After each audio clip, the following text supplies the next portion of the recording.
Hey guys! Tonight, we're heading deep into a time where the idea of childhood didn't really exist. You won't find playgrounds, nap time, or cartoon lunchboxes. Instead, you'll hear a door slam. A baby wails. A mother's breath hitches as she wraps cloth around tiny limbs and sets the bundle down near the hearth. Outside, boots crunch on frozen mud. Inside, a jug breaks, and someone swears softly in Latin. Something is wrong. Or maybe, this is just a regular Tuesday in the 1300s. If mellow history helps you relax, go ahead and like and subscribe. It's free, and you can always change your mind later. Also, let me know your location and local time in the comments. I love seeing where and when you're listening. Now, tuck in, settle down, and let's drift into a world where childhood, as we know it, never really arrived. You squint up into the smoke-thick rafters of a one-room cottage. There's no nursery, no baby gate, no pastel walls with clouds and lambs.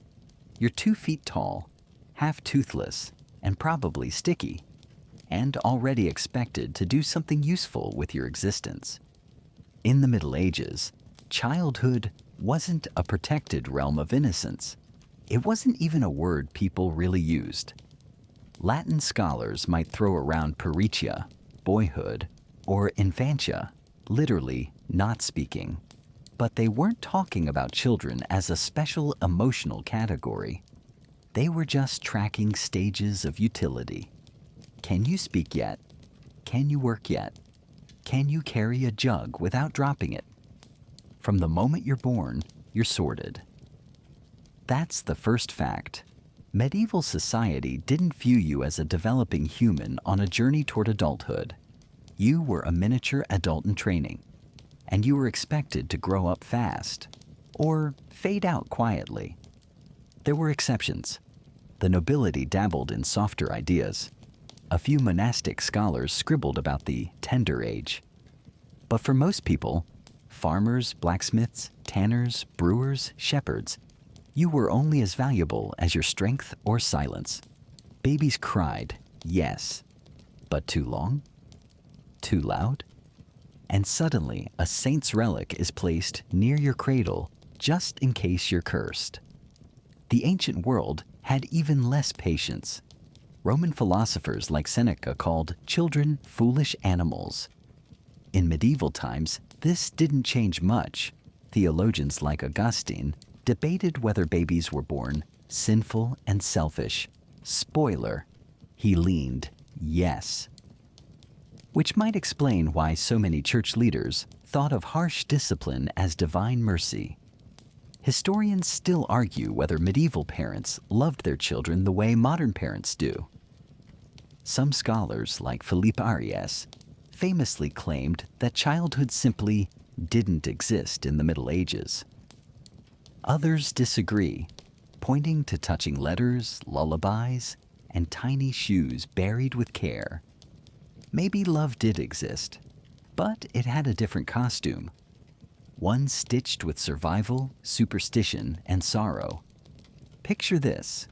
You're 5, barefoot, and your job is to scare crows away from the barley fields with a stick and a voice you haven't quite figured out how to use.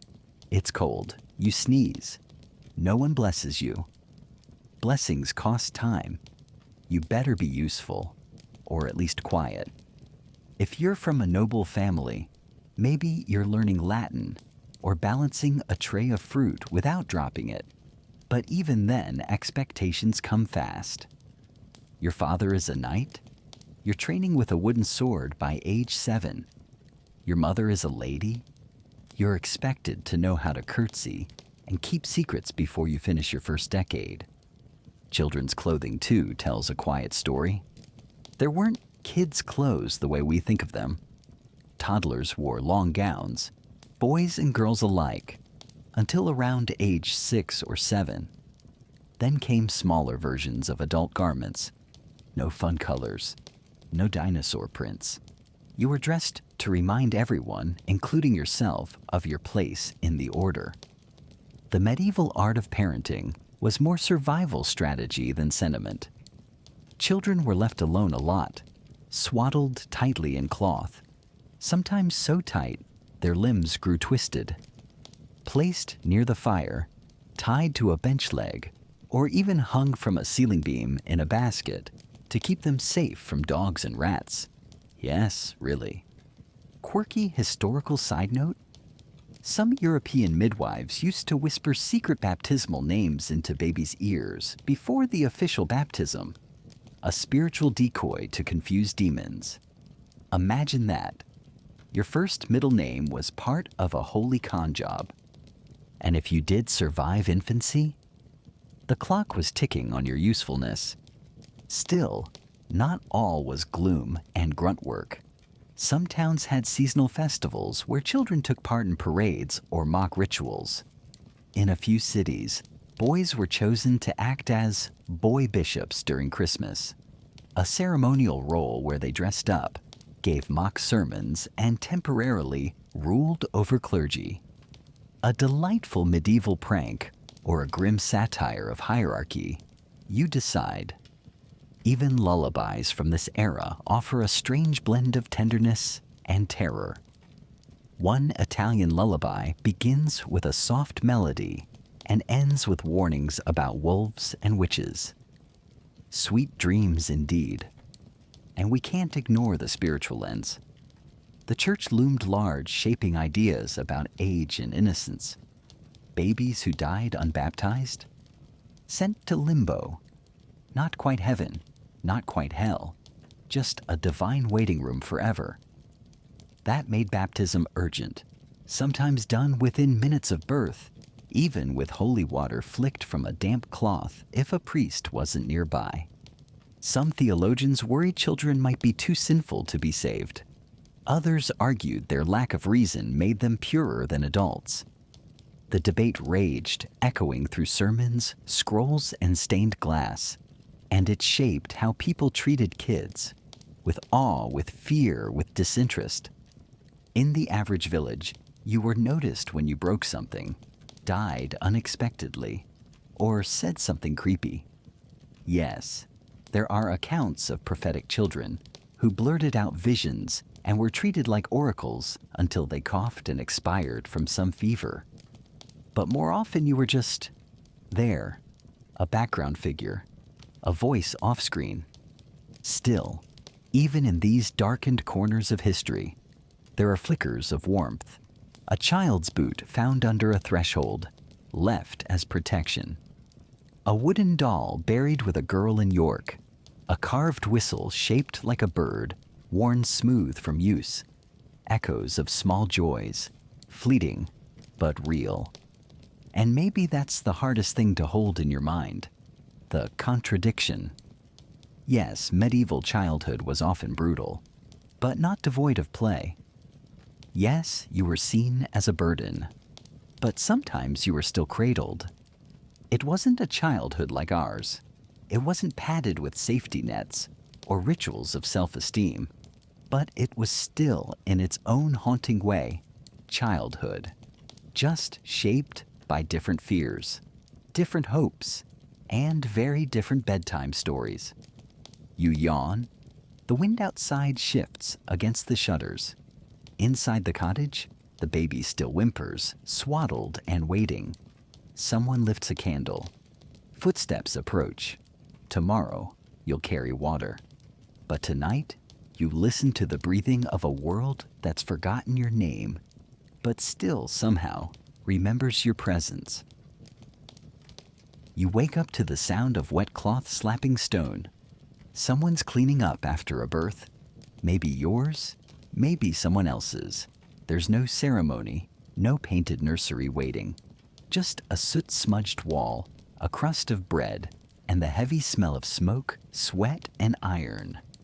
You're wrapped tight, your arms pinned to your sides, swaddled like a loaf of dough waiting for the oven. Welcome to life. Swaddling wasn't just for warmth. It was a kind of crude medieval parenting philosophy. The tighter, the better. Legs straight, arms bound down, head tucked. Babies were turned into tiny bundles that could be hung on a peg, laid near the fire, or strapped to the back of a sibling like cargo. The idea? Keep them straight, keep them safe, and maybe, just maybe, keep them quiet. People in the Middle Ages believed that a baby's limbs would grow twisted and deformed if left to flop around freely. So the solution? Make them stiff as logs. It's like someone heard formative years and took it way too literally. There are records of infants being swaddled so tightly that they developed sores, or worse, lost circulation in their limbs. But hey, at least they weren't rolling into the hearth. Priorities. You, in this swaddle, are not entirely a person yet. That comes later. Maybe. The infant mortality rate hovers somewhere between 30 to 50%. If you've made it to your first birthday, you're already beating the odds. If you hit 5, you're practically immortal. Which is why, for many families, infants weren't named right away, or were given a saint's name temporarily. Something safe, holy, and easy to let go of. Some parents waited until they were sure you'd stick around. Others gave the same name to multiple children, one after the other, like trying to hit jackpot with the same lottery ticket. Peter, Peter, Peter again. Historians still argue whether this delay in naming meant parents didn't bond with their children. Maybe they just didn't show it in ways we recognize. Maybe hope was too painful when loss hovered at the edge of every cradle. In paintings, you rarely see medieval babies smiling. In fact, when you do see infants in medieval art, they often look weirdly adult. Scroll through a few illuminated manuscripts, and you'll find babies with receding hairlines, six-pack abs, and expressions like they're already tired of paying taxes. That's not because medieval artists were bad at drawing, though fair some were. It's because people thought of babies less as blank slates and more as compressed adults, sinful, squirmy, and needing discipline from the start. A baby's soul was a battleground. Baptism wasn't optional. It was urgent. That's why midwives were sometimes given emergency baptismal rites. In case a priest wasn't close by and death was, a dying baby could be baptized with wine, saliva, even snow in a pinch. It wasn't about hygiene. It was about heaven. Quirky detail. Some midwives whispered protective prayers as they swaddled the child, pressing the words into the fabric like talismans. Others hung tiny relics on the wrappings, bits of cloth from a saint's robe, dried herbs, even teeth, to keep the devil confused and distracted. Nothing says welcome to the world like garlic and holy lint. And while you lie there in your linen cocoon, time moves differently. Babies weren't constantly cooed at or read bedtime stories. There were no developmental toys with mirrors or rattles with smiley faces. A bent spoon, a worn shoe, a string of beads, those were toys enough. Some infants were placed in simple wooden cradles, gently rocked by foot while the mother worked. Others lay in wicker baskets or slings hung from beams, safe from rats and soot, but swaying like ships in stormy air. You learned to sleep through noise, through hunger, through argument and prayer. Silence wasn't golden. It was survival. If you cried too long, someone might blow smoke near your face to calm you, or smear honey on your lips to keep you distracted. If you still cried, a pinch, a shake, or maybe just nothing. Just waiting. Mothers had few resources. Wet nurses were for the rich, and even then trust was tricky. Some blamed hired nurses for letting babies die out of laziness, or worse, malice. laws were passed in places like 13th century Florence to regulate wet nursing. A medieval Yelp review, if you will, but with more plague. For poorer mothers, there was no choice. You nursed when you could and hoped the baby kept down more than they threw up. If milk dried up, some mothers turned to animal milk, soaked cloth dipped in goat's milk, or mashed bread water fed from a horn or rag. Sterilization? That's a 19th century luxury. In the Middle Ages, if the milk didn't kill the bacteria, well, good luck, tiny stomach. Still, even here, in this dim room, with soot on the beams and frost on the floor, there are whispers of care. A lullaby, half sung. A carved rattle passed from hand to hand. A lullaby might include lines like, "Sleep, sleep, my pretty one," or "The owl will eat your tongue." Comforting? No. Memorable? Absolutely. In Iceland, mothers might sing about trolls who eat noisy children. In France, it was witches who came down chimneys. In Germany, the Sandman came to steal your eyes if you stayed awake too long. Basically, medieval lullabies were sleep aids with teeth. And yet, they worked. You slept or didn't, and the world kept turning. Every so often, a village bell tolls, a sign of baptism or death or both. Someone carries a bundle to the chapel. Is it a baby for naming or a baby for burying? Sometimes it's hard to tell. The same cloth used to wrap you at birth might wrap you again too soon. But you're still breathing, still swaddled, still waiting for the moment when someone looks at you and decides, yes, maybe you'll make it. Maybe you'll be fed today. Maybe not. Maybe you'll live long enough to be useful, or to be loved in some rough, quiet way that doesn't look like a Hallmark card. But maybe, in a world like this, counts even more. You don't know any of this yet.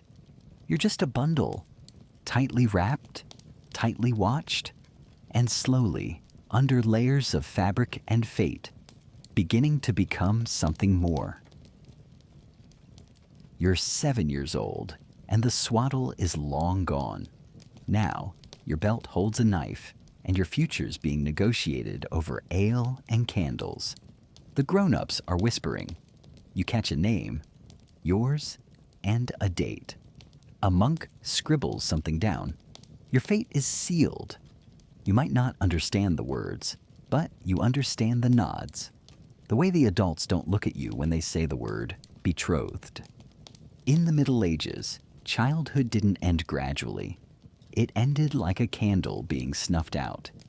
And it ended early. By the time you hit 7, society considered you to have reason. The holy switch was flipped, and you were now accountable for your actions. Old enough to sin. Old enough to confess. Old enough to suffer for your mistakes. That's why 7 was a kind of medieval milestone. It wasn't a birthday party kind of celebration. No cake, just expectations. You were now ready for marriage contracts, apprenticeships, monastic life, or maybe all three in that order, depending on how the wind blew. Girls could be formally engaged by age 7, married by 12, sometimes even younger, especially in noble families where land and loyalty were traded like chess pieces. Your hand in marriage wasn't your hand at all. It was your father's bargaining chip. Historians still debate whether these child marriages were consummated immediately or delayed until puberty. The church technically preferred waiting, but that didn't always mean people did. Some documents survive with eerily cheerful notes about girls being ready at 10 or 11. You don't need a modern lens to feel the discomfort. You just need to imagine being handed to a man twice your size and told to be his little wife. And boys? You were being fitted for armor by the same age. Not real metal, but padded gear, wooden weapons, drills, and duties. If your family had the means, you might be sent away to another lord's household to serve as a page. Learn manners, learn horsemanship, learn how to bow deeply and smile politely while memorizing who might kill you later. Being a page wasn't just about fetching goblets and fluffing cloaks. It was about immersion in noble life. A medieval boarding school meets military training with a heavy dose of backhanded compliments. You learned when to speak, when not to, how to fall off a horse with dignity, how to kneel without grimacing, how to serve and obey so that someday you might be served and obeyed. For girls, the path was often narrower. You learned how to spin wool until your fingers bled, how to brew herbs that didn't kill people, hopefully, how to stand silently behind your mother while she managed servants or soothed a drunk uncle.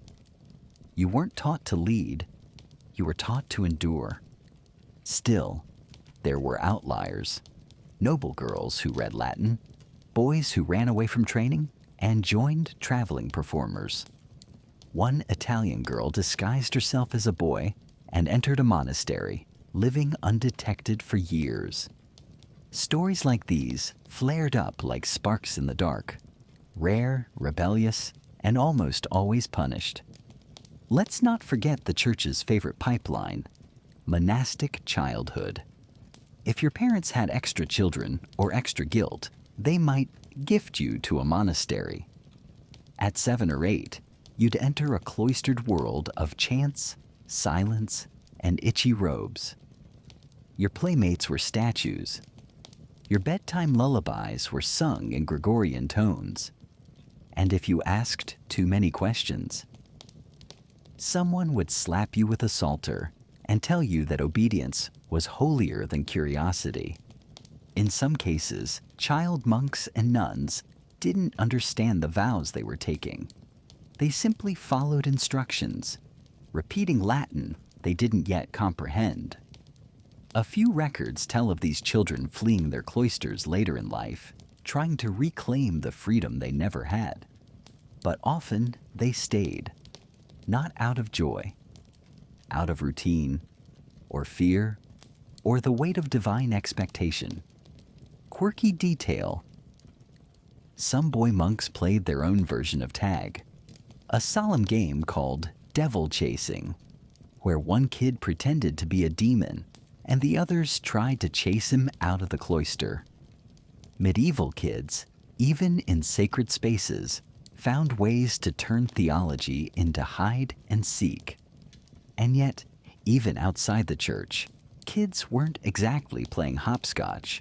Life was mostly labor. By 7, you might already be working in the fields, herding goats, carrying firewood. If you were a fisherman's son, you learned nets and knots before you could spell your name. If your parents were cobblers, your hands found leather and needles fast. There was no long runway into adulthood, no adolescence as we know it, no awkward teenage years filled with self-discovery and embarrassing playlists. You skipped from swaddle to shovel with barely a breath in between. It's not that people didn't notice children. It's that they noticed them the same way you notice weather, when it gets in the way, when it causes trouble, when it affects your plans. Still, the flickers are there. A knight writing to his young daughter about her future with surprising tenderness. A scribe jotting down the mischievous prank of a village boy. A medieval teacher scolding a child not with anger, but with a sigh and a joke. The past wasn't all cruelty, but it didn't blink when cruelty happened. Back to you, 7 years old, betrothed, apprenticed, or cloistered. You sit on a bench that's too tall, feet dangling, watching grown-ups argue about you like you're a bolt of fabric. You don't understand all the words, but you understand enough. Soon you'll be learning a trade, or reciting prayers, or pretending not to cry when you miss your mother and no one else does. You're not a child, not anymore. You're someone's future, or someone's burden, or both. but the candles are still burning. And somewhere down the corridor, another child laughs, just once, before being shushed. And that small sound, thin and defiant, floats through the smoke like a secret. You pull a bucket from the well, and the handle bites into your palm. You're 8 now, or maybe 9. It's hard to say. No one's counting your birthdays, not out loud anyway. But your hands are starting to blister like an adult's, and your shadow falls a little longer than it used to. That's what matters. That's what gets noticed. In this world, childhood isn't for frolicking. It's for fetching, sweeping, carrying, stitching. If you can lift it, you can use it. And if you can't, you're in the way. Labor isn't punishment. It's a given. A life skill and a life sentence, all at once. In the Middle Ages, kids didn't help out around the house. They were integral to the economy of survival. Every mouth had to earn its bread, and every hand, no matter how small, was another tool. You're not playing house. You're helping your mother gut fish. You're not pretending to be a knight. You're collecting firewood with splinters in your heel and frozen snot clinging to your lip. Even the word chores doesn't quite capture it. Chores can be paused.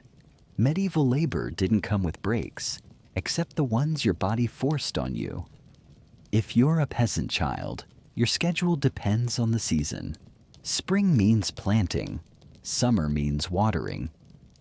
Harvesting, running errands. Fall means helping gather what littles survived rats, mold, or the whims of the weather. And winter. That's when the work gets meaner. You feed the animals before the sun's up.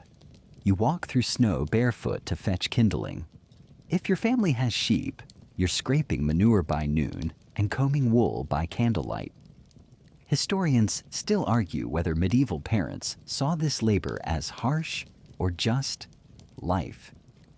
Some say it was natural. Children were simply part of the adult world, folded in early. Others suggest that the harshness was tempered with pride, that seeing a child milk a goat or haul a pail made a father feel something tender, even if he never said it. If you were lucky, your work was alongside your parents. If you were less lucky, you were sent out to serve elsewhere, as a domestic servant, a farmhand, or a runner. Some started as young as 6 or 7. You might live with another family, scrubbing their floors, feeding their pigs, taking beatings that weren't yours to begin with. But that wasn't strange. It was survival. The younger you started, the sooner you could provide. One less mouth for your own parents to feed. And maybe, just maybe, a better chance at food in someone else's kitchen. Sometimes your work meant danger. Blacksmith's assistants lost fingers. Millboys drowned in icy canals. One tale from England tells of a child falling into a boiling dye vat while helping his mother with cloth. Another from France describes a girl who died after hours of grinding grain, her hair caught in the wheel. Still, kids found ways to laugh between the work. A French chronicle mentions children turning sheep bladders into makeshift balls.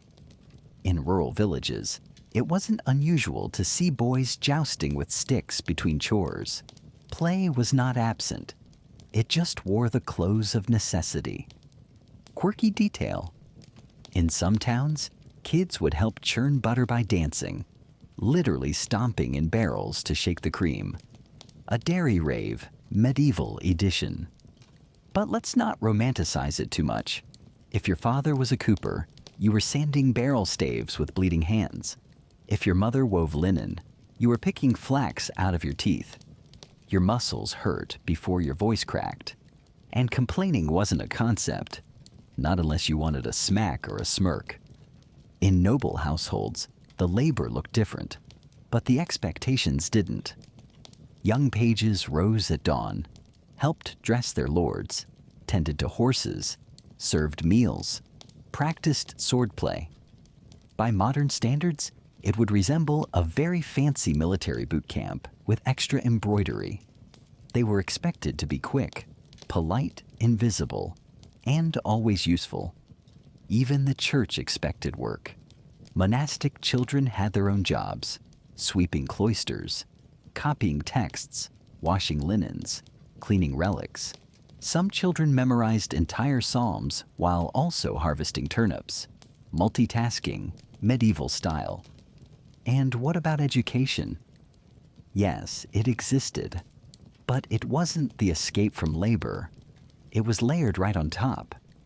A peasant child might learn to read only if a local priest took pity. A merchant's son might be taught to write numbers, but only to keep better records. School wasn't universal, and it wasn't kind. Lessons were often conducted by hitting. A stick, a strap, or just a sharp word. One surviving manual for schoolmasters literally includes the instruction, "Beat him if he doesn't learn." Thanks for the tip.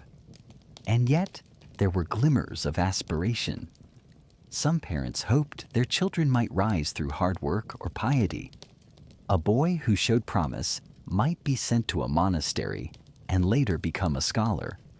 A girl who mastered herbs might become a midwife, feared, respected, whispered about. But most children weren't headed anywhere new. They were living the same cycle their parents did. Born in sweat, growing in dirt, aging in silence. Still, don't mistake their silence for emptiness. These kids weren't hollow. They just carried their stories differently. In calloused hands, in eyes that looked 10 years older than their skin, in lullabies sung to younger siblings as they stirred barley with a wooden spoon. You, right now, are one of them. Your fingers are blackened with ash. Your back aches from leaning over the dye pot. Your sister clings to your leg, still too small to stand. And you're already dreaming of the one place you might be allowed to rest without punishment. Sleep. Even if your dreams are full of thunder and wolves and the knowledge that tomorrow you'll do it all again, because no one's coming to rescue you. And even if they were, you wouldn't know what that means. Rescue isn't a word you've learned, but duty is. And hunger. And the way your mother's face softens just a little when she sees you bringing water without being asked. It's not much, but maybe, in this world, it's everything. Wong. You've got a stick in your hand and a scab on your elbow. Today you're a knight. Yesterday you were a blacksmith. Tomorrow you'll be a bandit. At least that's what you tell the other kids when the grown-ups aren't watching. Because even though your world is full of labor and dirt and rules, there's still a sliver of magic carved out between the chores, and you call it play. But don't get it twisted. This isn't a toy aisle. There's no soft plastic, no safety standards, no cartoon mascots. A toy in the Middle Ages was whatever didn't break when you threw it, or whatever sharpened your skills for the real world.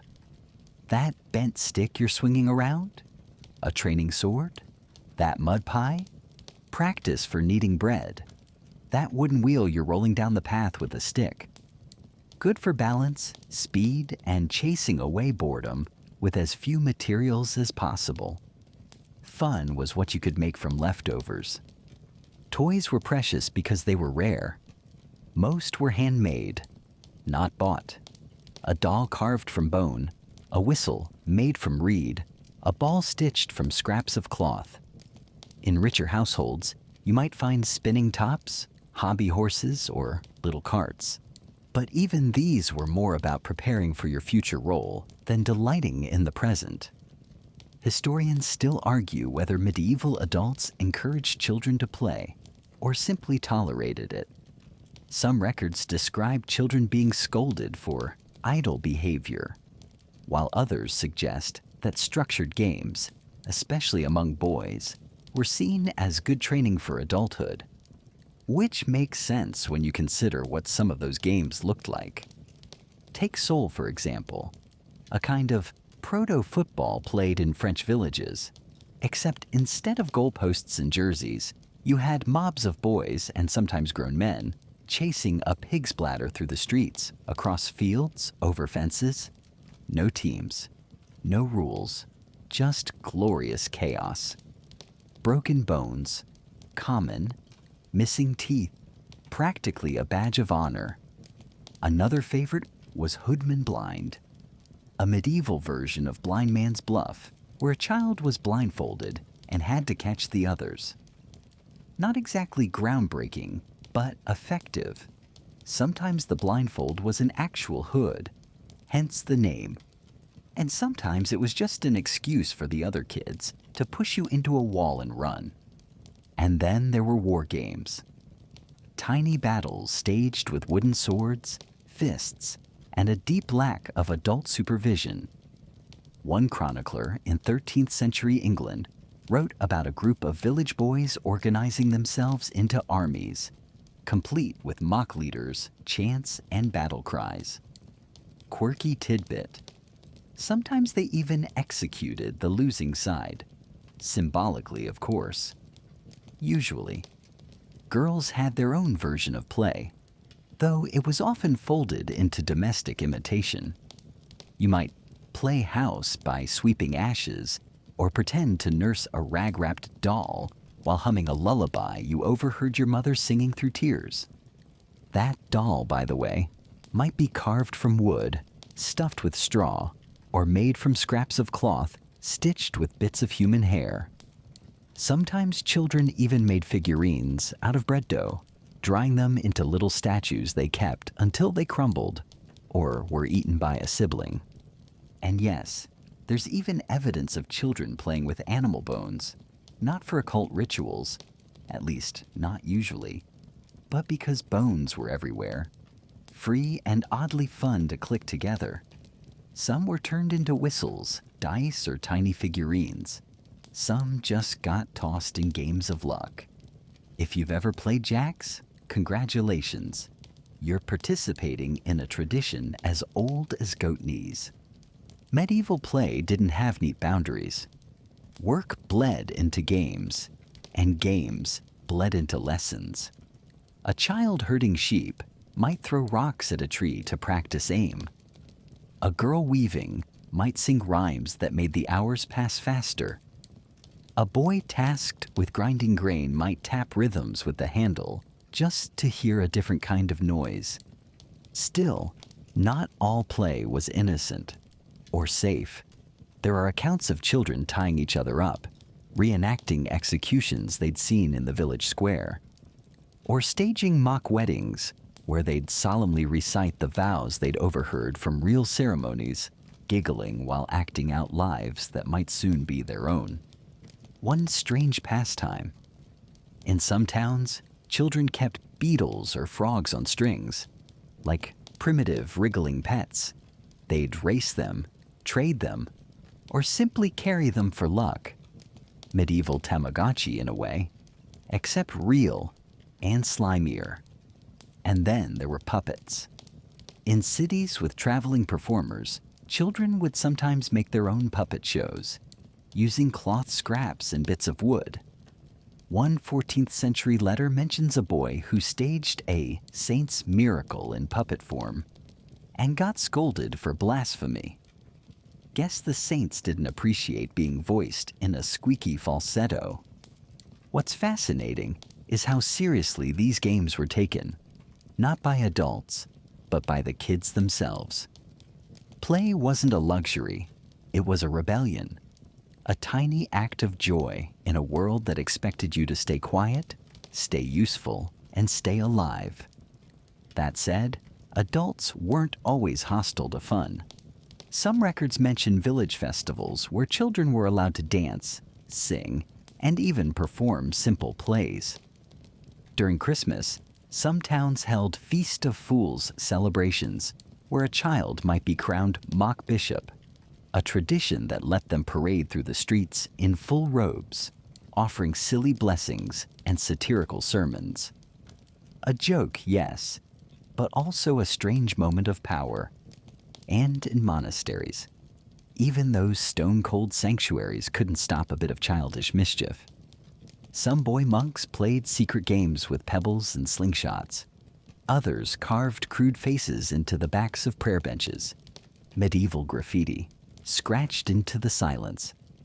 It's worth noting, too, that some adults remembered their own childhoods with affection. Letters, diaries, and poems sometimes include wistful lines about games once played, songs once sung, or friends long buried. The world was hard, but not without memory. So here you are, kneeling in the dirt, building a fort out of sticks, while keeping one ear tuned for your mother's shout. You've got mud on your knees and something resembling a sword in your hand. Your enemy is your best friend, and tomorrow you'll be partners grinding grain. But for now, for just these few moments, you are free. Not from labor, not from fear, but from the tight grip of expectation. And that's the closest thing you'll get to childhood. The sun dips behind the rooftops, casting long shadows. You drop your stick. Somewhere a goat bleats. Somewhere else, a bell rings for evening prayer. And like that, the play is over. Time to return. But as you walk back, you carry something with you. Not a toy, not a prize, just the memory of laughter in your throat and dirt under your nails. It's not much, but maybe it's everything. Your fingers sting from cold ink, or maybe from scrubbing a pot for the 5th time today. Either way, your hands don't feel like a child's anymore. They're tools now, expected to shape letters, or shine shoes, or carry heavy buckets across stone floors. If you're lucky, you're learning to read. If not, you're learning how to make a fire with damp twigs and keep your complaints to yourself. In the medieval world, education wasn't a given. It wasn't even a goal for most. Learning, real learning, with ink, parchment, and Latin verbs, was a privilege, and usually a punishment. If you were born poor, school was a dream or a threat, depending on who you asked. If your family needed you to work, you worked. Period. A plow doesn't care if you know how to conjugate amare. It wants sweat and silence. But let's say you did go to school. You walk to the chapel school with sore feet and a head full of fog. The teacher is a priest. The classroom smells like wax, dust, and fear. And the main lesson is, don't mess up. Your textbook? The Psalter, a collection of psalms. Your pen? A trimmed quill dipped in ink, made from soot, gall, and vinegar. Tasty. Your desk? A plank, maybe. Or just your knees. No chalkboards, no doodles in the margins. Unless you want to risk being hit with the teacher's favorite stick, which sometimes even had a name. One English schoolmaster, for instance, had a rod he called Sweet Sister. Legend has it, she never missed her mark. Education for boys and girls was wildly unequal. If you were a boy and your family had money or ambition, you might be sent to a monastic school or cathedral school. There you'd memorize prayers, chant Latin, and copy holy texts for hours. The goal? Clergy, scholarship, or administration. Basically, the medieval equivalent of becoming a human filing cabinet with decent penmanship. If you were a girl, your best chance at education came from the nunnery. And even then, only if your family had influence. There you'd learn to read devotional books, write simple Latin, sing hymns, and, naturally, sew. Lots of sewing, because even the most literate nun was expected to stitch as well as she spoke. Still, some girls slipped through the net of expectation. One of the most famous female writers of the Middle Ages, Christine de Pizan, was educated by her father, A court astrologer, she later wrote fierce defenses of women's intelligence and did it in verse just to prove the point. Quirky detail? Some medieval schools punish students by forcing them to wear donkey ears, literal paper ears tied to their heads, or to sit backward on a fake horse made of wood, a kind of public humiliation parade. Nothing like trauma to inspire literacy. And yet, learning had its lures. For the ambitious, books were doors. Even if they were handwritten, chained to tables, and written in Latin. A child who learned to read could access prayers, poems, recipes, legal documents, could serve in a scriptorium, could enter the clergy, could escape the fields. But not everyone dreamed of parchment. In taverns and kitchens across Europe, a different kind of education unfolded. Girls learned to brew, to bake, to barter. Boys learned to sharpen blades, to count change, to judge the weather by the smell of the wind. This was school too, just without exams. Your test was whether your bread rose or your customer didn't return with a knife. Historians still argue whether medieval schools helped children rise above their birth status or simply reinforced the social ladder. Was Latin literacy a ladder or a leash? If you could read but had no land, no name, no wealth, what then? And if you couldn't read, you weren't doomed. Most people weren't literate, but they still knew stories, still sang ballads, still remembered what their grandmother whispered by firelight. Oral tradition was the real classroom, passed from lip to ear, scented with wood smoke and salted with superstition. In cities, guilds offered another kind of education. If you were apprenticed to a shoemaker, a mason, a tanner, you lived with the master, obeyed his rules, learned the craft. Your days were full of repetitive motion. Cut this, hammer that, fetch this, polish that. By the end of 7 years, yes, 7, you'd know your trade, but also you'd know how to survive in a world that respected skill more than origin. But education wasn't always dry. There were flashes of joy, especially in monastic schools, where students occasionally slipped jokes into the margins of their texts. One famous manuscript includes a tiny drawing of a teacher chasing a student with a stick. Another has a marginal creature playing bagpipes, while a bishop looks mildly offended. Even nuns got cheeky. Some left poetic riddles in the backs of prayer books. One scribbled a recipe for ink alongside a prayer for forgiveness, multitasking, medieval style. And sometimes, learning happened by accident. A child delivering firewood to a scribe might glance at a page and sound out a word. A boy helping his father with trade weights might memorize fractions. A girl copying letters in soot on the wall might teach herself to spell her name. Education was both structured and stray. It happened in cloisters, kitchens, cellars, and open fields. It wore many robes, some holy, some tattered. And it shaped children whether they knew it or not. You, right now, are squinting at a page lit by tallow. Or maybe you're watching your brother recite a prayer while you count your fingers and wonder how long until supper. You're learning, even if no one praises you. Even if your teacher only notices your mistakes. Because in this world, knowledge isn't power, it's survival. And every word you remember, every symbol you scrawl, is one more stone in the wall you're trying to build between yourself and the cold. You close your eyes. The page fades. Outside, someone coughs.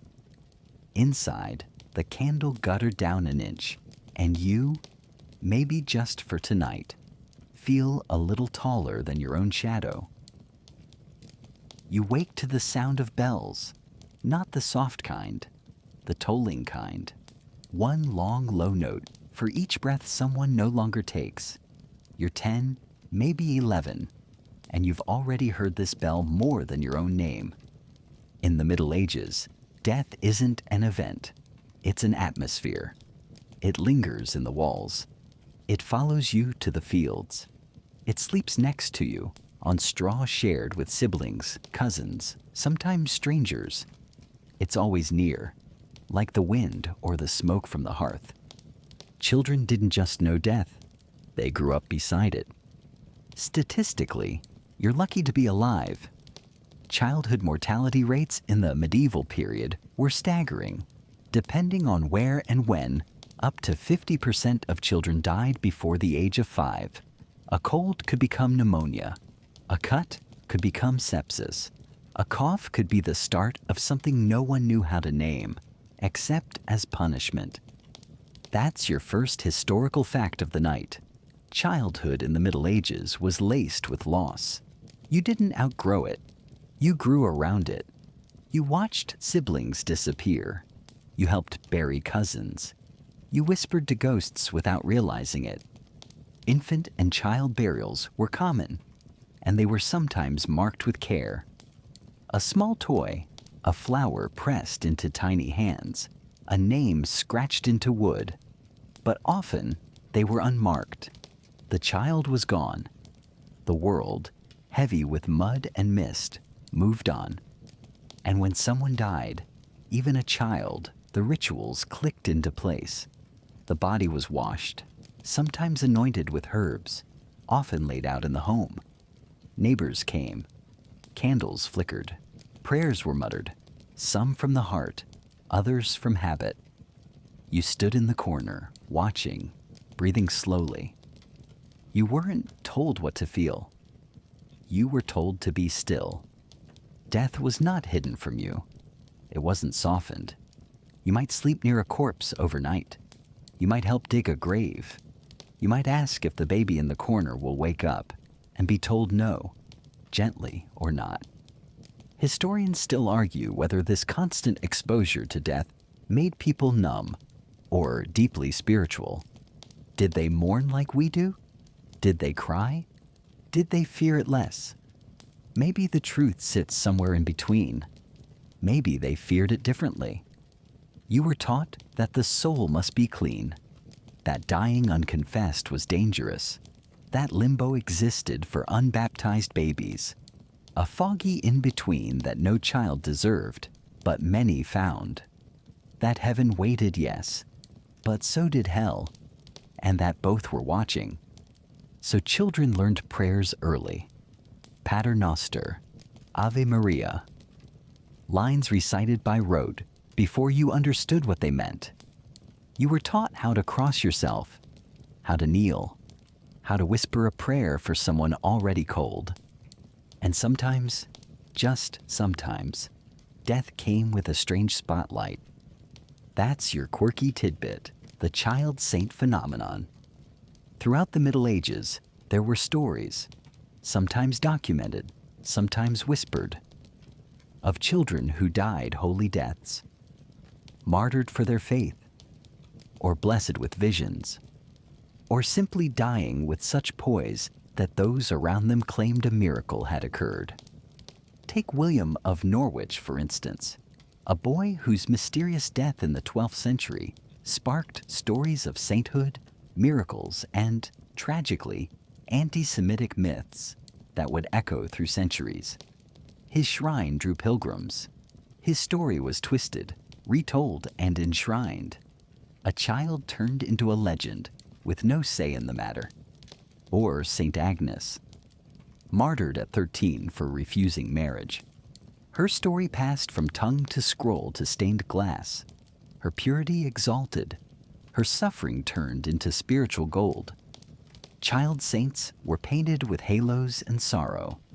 They were reminders that innocence, if properly tragic, could become holy. And that suffering, especially young, pious suffering, had value. You, however, are not a saint. You're a village child, trying not to sneeze in church, trying not to think about the fever your sister had last week. She's quiet now. Too quiet. and your mother is lighting a candle without speaking. You've seen death in its ordinary form, the slow unraveling, the sudden silence, the neighbors who take over while the family crumbles. You've seen the pragmatic mourning. Who feeds the animals now?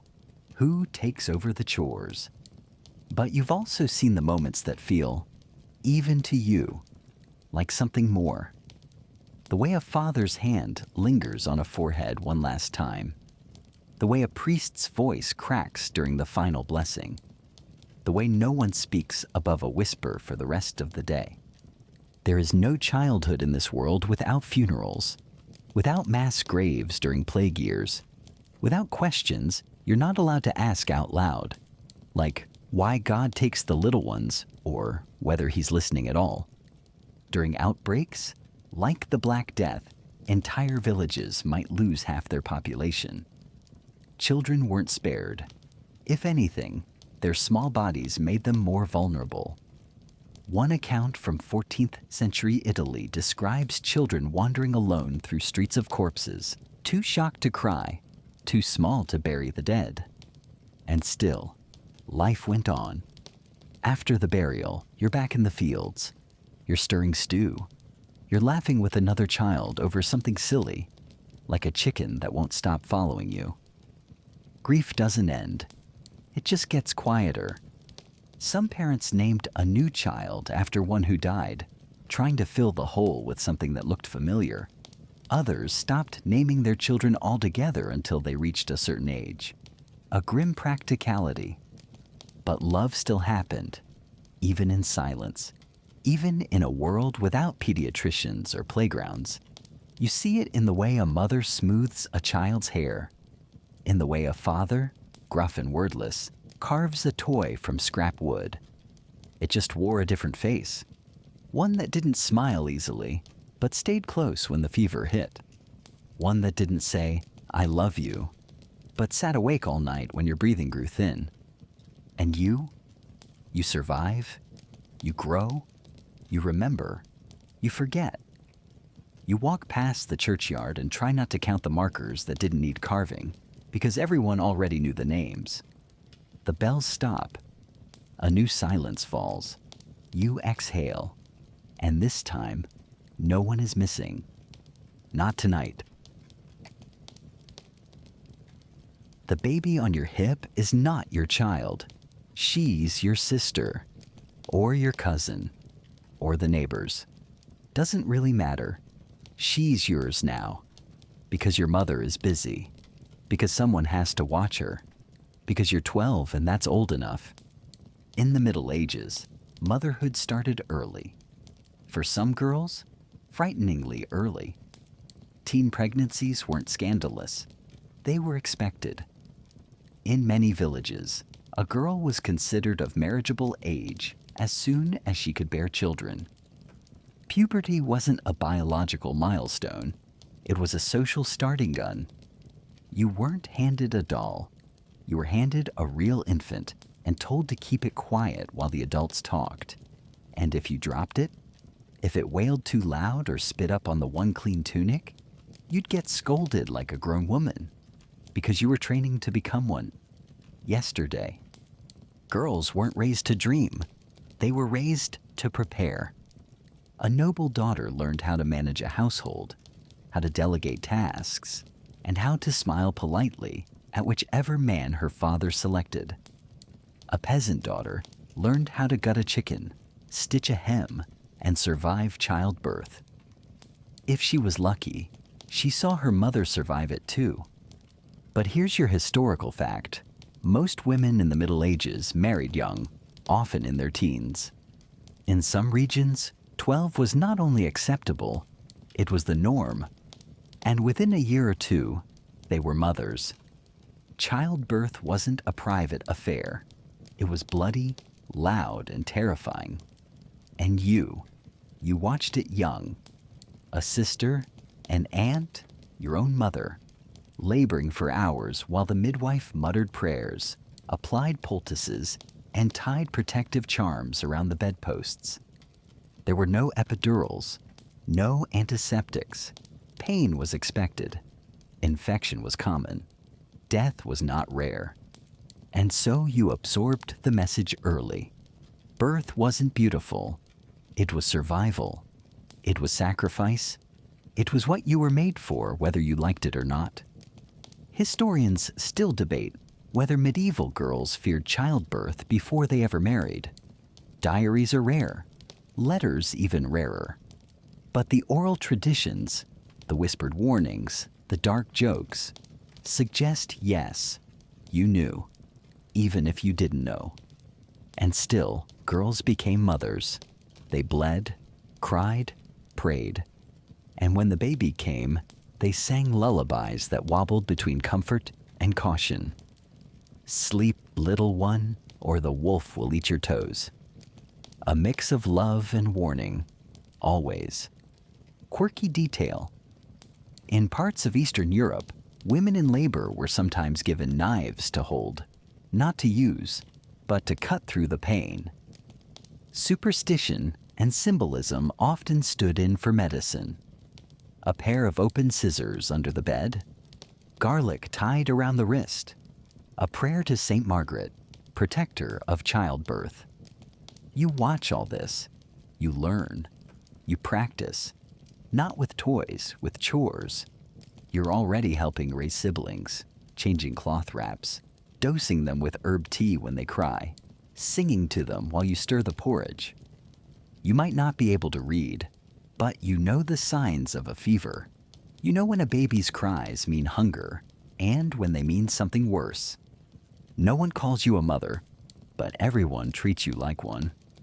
If you're from a noble family, your path is cushioned in velvet, but no less narrow. You're promised in marriage by 12, perhaps wedded by 14. Your future husband may be 30, 40, older. Love isn't part of the package. Property is. You might be sent to another household to learn court etiquette, how to curtsy, how to flatter, how to serve at banquets without drawing attention, and how to pretend that none of this bothers you. But it does. You look in the polished silver and see a face too young for all the expectations tied to it. The church preached virginity, chastity, humility, and then turned around and officiated weddings for girls still losing their baby teeth. Confused? You wouldn't be. This was your world, and you had to survive it. If you became pregnant, you were expected to manage your duties and the baby. Wet nurses were for noble women, but even they were expected to return to social obligations quickly. Birth was a pause, not a break.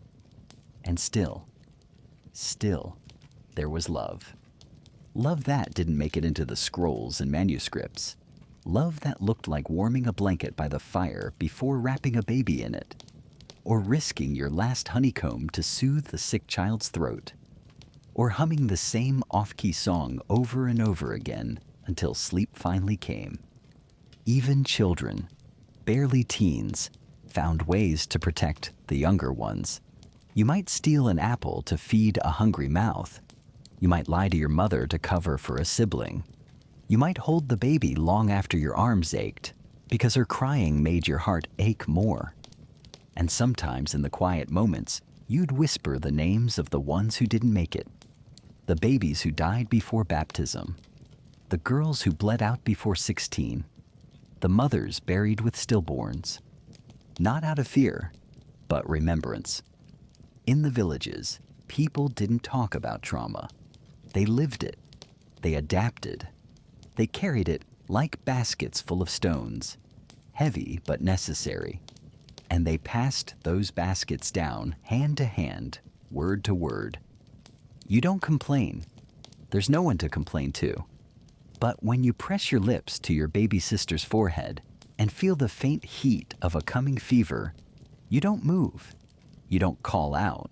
You just hold her tighter, like that will be enough. And in that moment, you are a child, and you are a mother, and you are a witness to the kind of strength no one celebrates, but everyone depends on. You're kneeling in the chapel, head bowed, knees sore from cold stone. Your fingers are still sticky from porridge, but your mind is being guided toward heaven. Or so they say. Behind you, someone sneezes.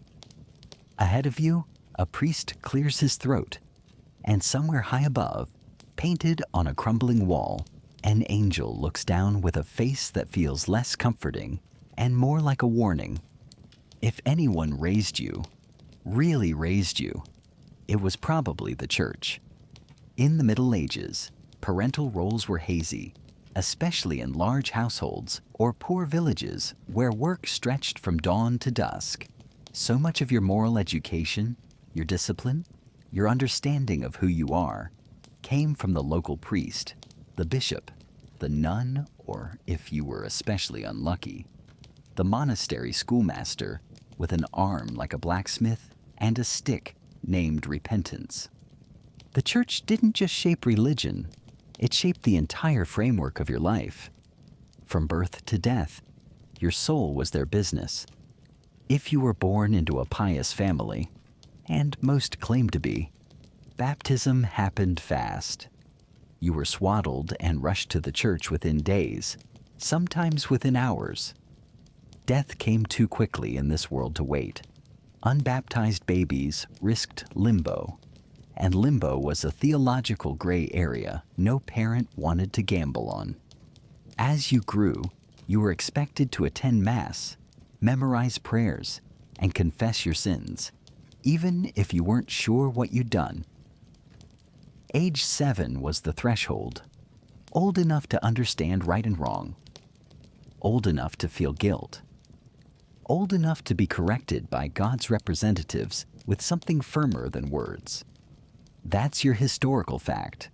The Catholic Church held immense authority over medieval childhood, spiritual, social, educational, even physical. Confession, confirmation, penance. These weren't milestones. They were milestones with consequences. And for many children, the church wasn't just a Sunday obligation. It was a home. Noble families often sent children, especially spares and daughters, into monasteries and nunneries. Some were truly devout. Others were simply deposited, like sacred savings accounts. Fewer mouths to feed, one less dowry to arrange. If you entered young, it meant growing up with bells and candles, with Latin and silence. You learned to sing before you learned to speak in full sentences. You learned to bow before you learned to run. You learned to fast, to pray, to hold still. Not just with your body, but with your soul. Children in religious life weren't immune to mischief, of course. One monk complained in a letter that the young novices kept drawing demons in the margins of their hymnals. Another story tells of a boy caught sneaking bits of communion bread to a mouse, so it too might be saved. Adorable? Yes. Theologically problematic? Apparently, also yes. And yet, the structure of monastic life had its comforts. Regular meals, even if bland. Warm cloaks, even if itchy. A roof that didn't leak, unless you were very unlucky. For some, it was safer and more stable than village life, but it came at the cost of freedom. Historians still argue whether medieval child monks and nuns felt robbed of a fuller life, or whether they accepted it as divine purpose. There are examples of both. Letters from child oblates, children dedicated to religious life by their parents, show bursts of joy and bitterness alike. Some wrote poems, others ran away. In one case, a young novice left the monastery and was dragged back, not out of faith, but because he was legally the abbey's property. A soul signed over with a signature he hadn't written. But not all religious teaching happened in monasteries. In villages and towns, parish priests were some of the few literate men, and their role extended beyond the altar. They blessed your house, heard your secrets, and taught your children. Sometimes this meant learning the alphabet from a psalter. Sometimes it meant learning that your dreams were sinful and your thoughts impure. Children were often told that bad behavior invited demons, that lying too many times could lead to possession, that the devil lurked near idle hands, especially yours. The church didn't see childhood as innocence. It saw it as potential, for good or for sin. A child was a vessel to be shaped, or else spoiled, and that shaping could be harsh. Quirky detail. Some 14th century church schools used musical punishments. If a student misbehaved, they might be forced to sing a hymn solo in front of the class, not as praise, but embarrassment, a medieval talent show of shame. Still, the church wasn't always stern. Festive holy days offered moments of color, music, even laughter. Candlemas, Easter, Christmas. Children sang, carried candles, wore crowns of flowers or paper halos. You might be chosen to walk in procession, nervous and proud. The boy bishop tradition was perhaps the strangest blend of reverence and ridiculousness. Around St. Nicholas Day, a child, usually a choir boy, was elected mock bishop for a day. He wore vestments, gave blessings, even led prayers, though probably not the sermons. It was play, but also parody, a weirdly holy joke. And perhaps that's the key to it all.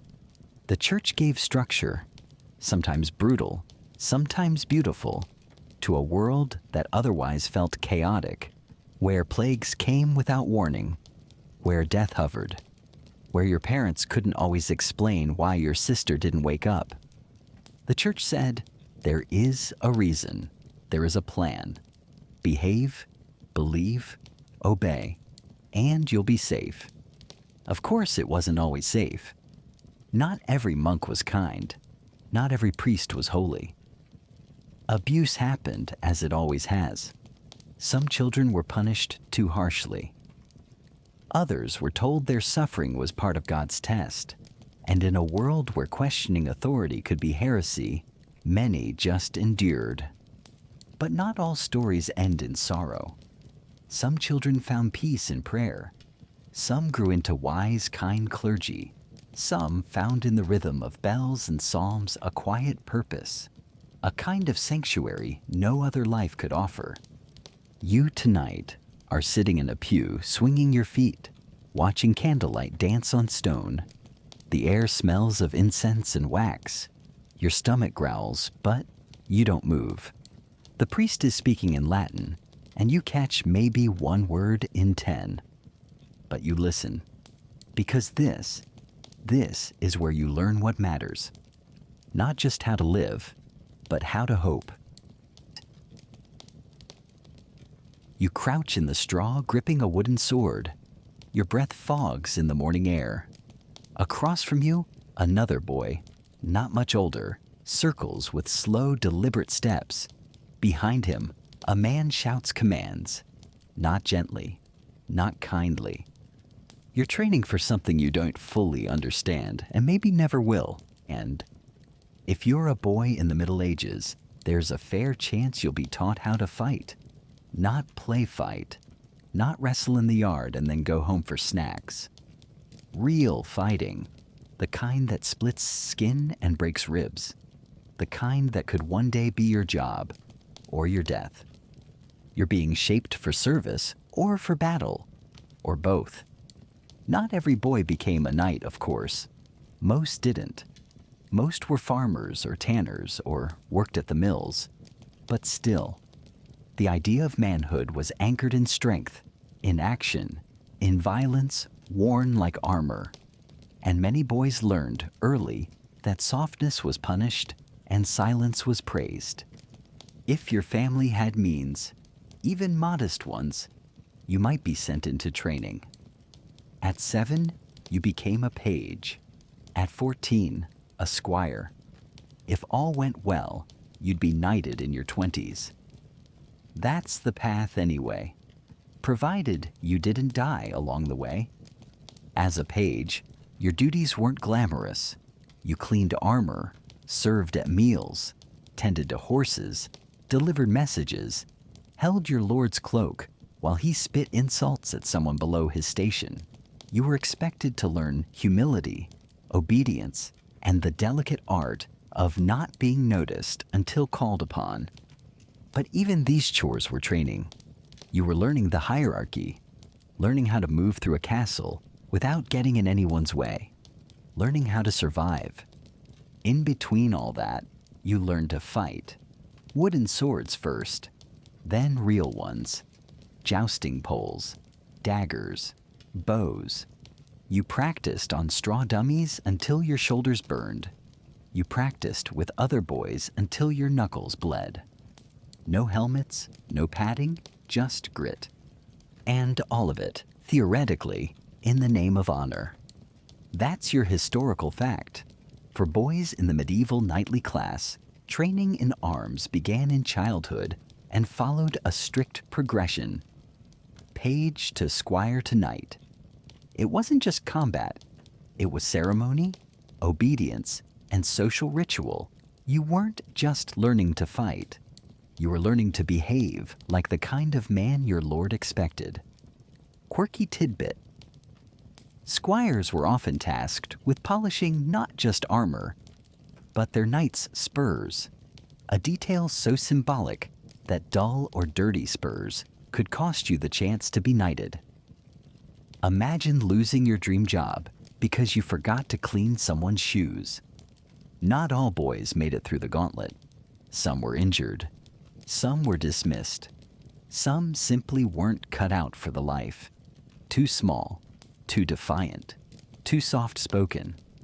And in a world where reputation meant everything, even being labeled unfit could follow you for life. Outside the noble class, things looked different, but not gentler. If you were the son of a farmer or a tradesman, your weapon might be a pitchfork or a sharpened stick. You learned to defend your family's land. You learned to keep thieves out and animals in. And sometimes, depending on the century and the war, you learned to march. Not because you wanted to, because your lord called. And you went. There are records of boys as young as 12 accompanying their fathers to battlefields, not as soldiers, but as squires, shield bearers, helpers. But war doesn't care about job titles. If the arrows fall, they fall on everyone. And what about girls? Here's the quiet part of the story. Girls were trained too, just differently. Girls were taught to endure. You learned how to tend wounds, how to defend a house while the men were away, how to hide, and how not to scream if someone came through the door without knocking. Some noble girls learned to ride and shoot a bow. Some even knew how to handle a dagger. Eleanor of Aquitaine supposedly rode into battle. Joan of Arc famously led armies. But these were exceptions. Bright, sharp, astonishing exceptions. For most girls, strength meant survival, not battle. And they wielded it with quiet brilliance. In times of siege, women managed food stores, hid valuables, kept children calm. When men died in wars, it was often the women who held estates together, not with swords, but with letters, negotiations, bribes, and endless resolve. Historians still argue whether medieval warfare hardened childhoods permanently, or simply revealed how fragile they already were. Maybe both. You now are on the ground, dirt in your mouth, bruises on your arms. You lost the practice match. Again. The older boy grins down at you, not cruelly. Just the way boys grin when they've been taught winning matters more than kindness. The knight who oversees the training says nothing, just nods at you. Up, he says, and you rise. No one comforts you, but someone, maybe a kitchen maid, maybe a fellow squire, tosses you a cloth to wipe the blood from your lip. You nod. That's the closest thing to affection you'll get today. It'll have to do. You go to bed sore and silent. Your fingers trace the edge of your belt where one day a sword might hang, if you're lucky, or if you're unlucky. Depends on the war. Depends on the day. You close your eyes. Somewhere a song is being sung. Faint, off key. Maybe a lullaby, maybe a hymn. You can't tell. It doesn't matter. The fire's low. Your dreams are restless. But one thing is certain. Tomorrow you'll fight again. The sky has turned to soot. Somewhere in the distance, a market bell clangs. Not for prayer, not for celebration, but because someone's missing, or something's broken, or both. You're 12, maybe 13, and you've been outside since dawn. Not working, not learning, not praying, running. Not every child in the Middle Ages followed the path laid out for them. Some tripped over it, some were pushed, and some tore it up and sprinted into the woods. Because yes, even in a world made of rules and rows and rituals, some children rebelled. Some slipped through cracks, wide-eyed and fast-footed. They became street kids, forest wanderers, thieves, beggars, outlaws, feral, forgotten, or free, depending on who you asked. You've probably seen one. Maybe you are one. No shoes, a ragged tunic, quick with a joke, quicker with your hands. No one owns you, and you own nothing. But in a strange way, you feel like you belong to the wind itself. Runaway children existed everywhere, not always in droves, not always in stories, but often enough that towns had laws about them. In medieval England, the term waif wasn't poetic. It was legal. A waif was a child without known parents or master. Some were orphaned by plague or war. Some simply slipped away from cruel households, hard fields, or the crushing weight of expectation. And some were sold, traded, or abandoned intentionally. That's your historical fact. Medieval cities and towns had legal categories for children outside the family structure. Runaways, foundlings, waifs. These weren't just invisible kids. They were tracked, taxed, punished, sometimes protected, sometimes sold. A church might take you in, so might a guild, a monastery, or a widow who needed help hauling firewood, or you might be thrown in jail for stealing bread. There were no foster homes, no shelters, no safety nets, only hard landings and lucky chances. Foundlings, babies abandoned at convent doors or in church porches, were common enough that some places installed foundling wheels, a turning drum built into a wall. Place the baby inside, turn the wheel, walk away, no questions asked. Some towns had laws granting protection for these children. Others didn't. A few were raised by nuns or midwives. Many were put to work early. A few rose through sheer wit and will. Most faded into the margins of the records, unnamed. Quirky tidbit. In Florence, orphaned boys taken in by church-run hospitals were sometimes given the surname innocenti, the innocent ones, a bittersweet badge that followed them for life. But you don't need a label. You need a place to sleep. You duck behind the baker's stall, pinch a crust of bread. He shouts, but not seriously. He's seen you before. You're one of the regular shadows. Later, you'll share the crust with another kid who knows where the warmest chimney nook is. You've built a silent code between you.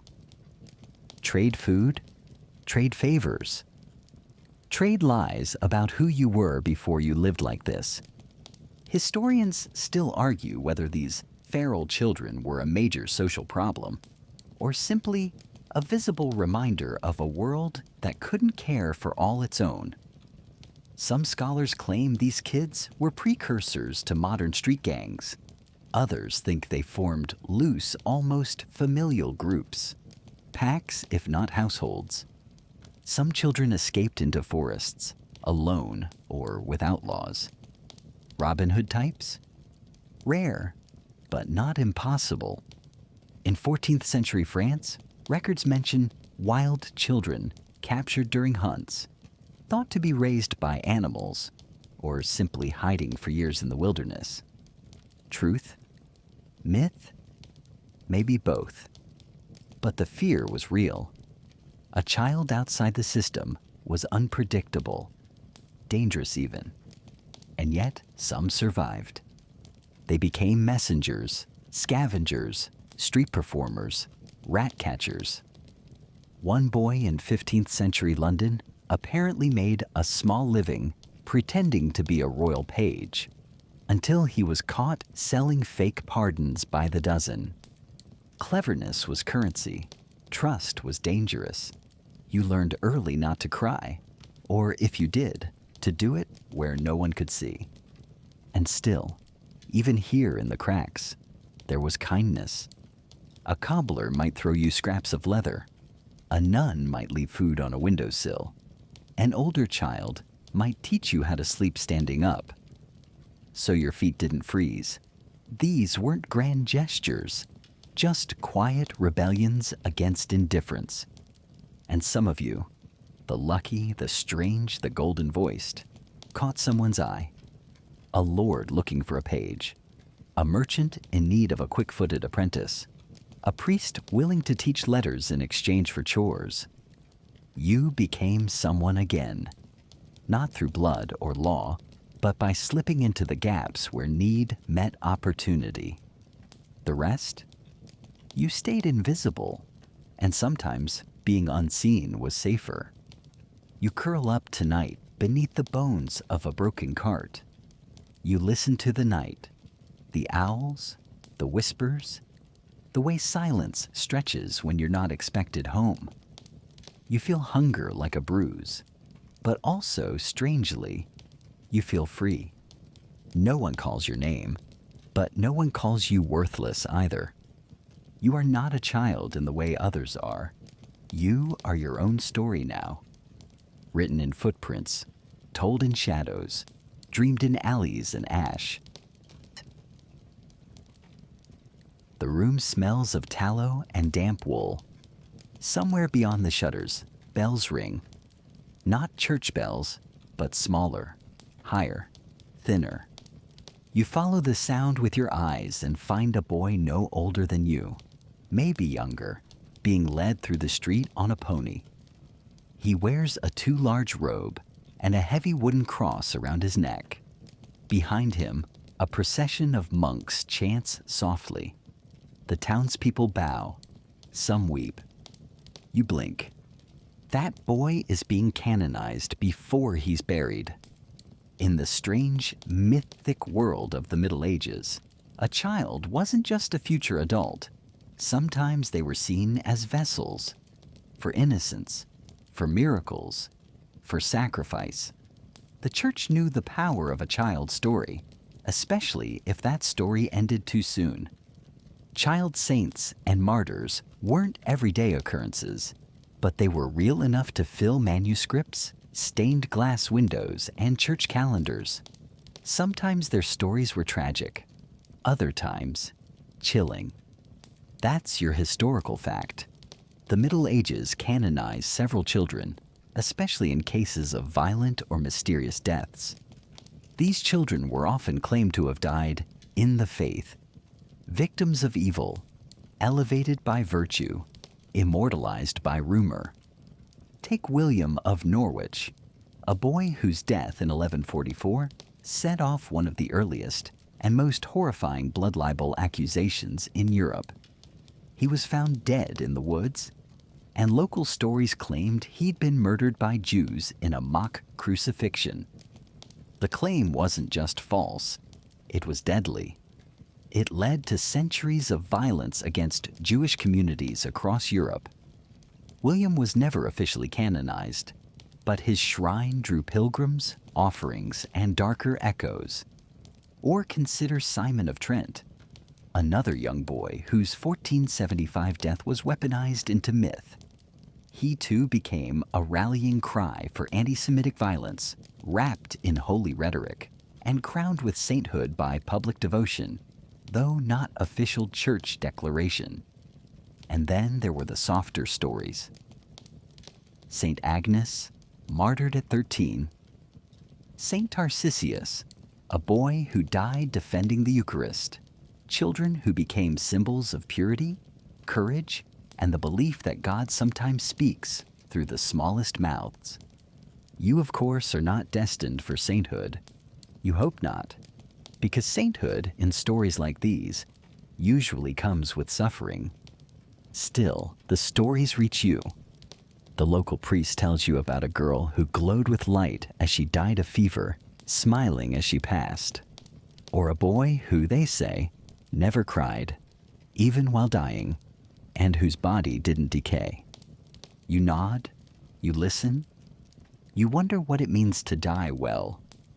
Children were taught early and often that death could be holy, if you were brave, silent, and faithful. Dying was not the worst thing. Dying in sin was. So you confess your childish crimes, stealing bread, lying to your brother, kicking the family cat. You pray. You try to be still. You try not to be afraid. Because sometimes death was not punishment, it was elevation. Quirky tidbit. In some towns, relics of child saints were paraded through the streets during plague outbreaks, believed to carry special protection because of their pure sacrifice. Tiny bones in gilded boxes, lockets of hair, even, disturbingly, small fingers wrapped in silk. The faithful kissed them, wept over them, begged them for mercy. And not all these saints were long gone. Some were recent. Some were your age. Imagine living in a village where your classmate becomes a shrine, where someone you played stickball with last spring is now the center of a feast day. You'd walk past the church and see their face on a banner, their name spoken in Latin, their life reduced to a single tale of virtue. And what if you didn't believe it? What if you knew they had picked their nose, thrown stones at dogs, stolen apples? What then? Historians still argue whether these stories were imposed by adults or sincerely believed by communities, whether child saints were crafted as tools of control or as desperate attempts to find meaning in senseless loss. Probably both. And let's not forget the children who lived as saints, or were expected to. Some were said to have visions, heard angels, saw the Virgin Mary. These children were often treated with awe and suspicion in equal measure. One day you're the village weirdo. The next, you're being asked what heaven smells like.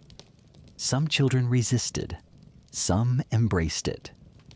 One girl in 13th century Germany, Gertrude of Helfta, claimed to receive visions from Christ, soft, poetic ones, full of love and longing. She became a mystic, a nun, a writer, but her path wasn't typical. Most so-called visionaries were boys. Most were dead before anyone thought to ask them how they felt about it. You, for now, are neither saint nor sinner, just a child, living in a time where the line between faith and fear is whisper thin. You hear the bells again, this time softer. The boy on the pony has passed.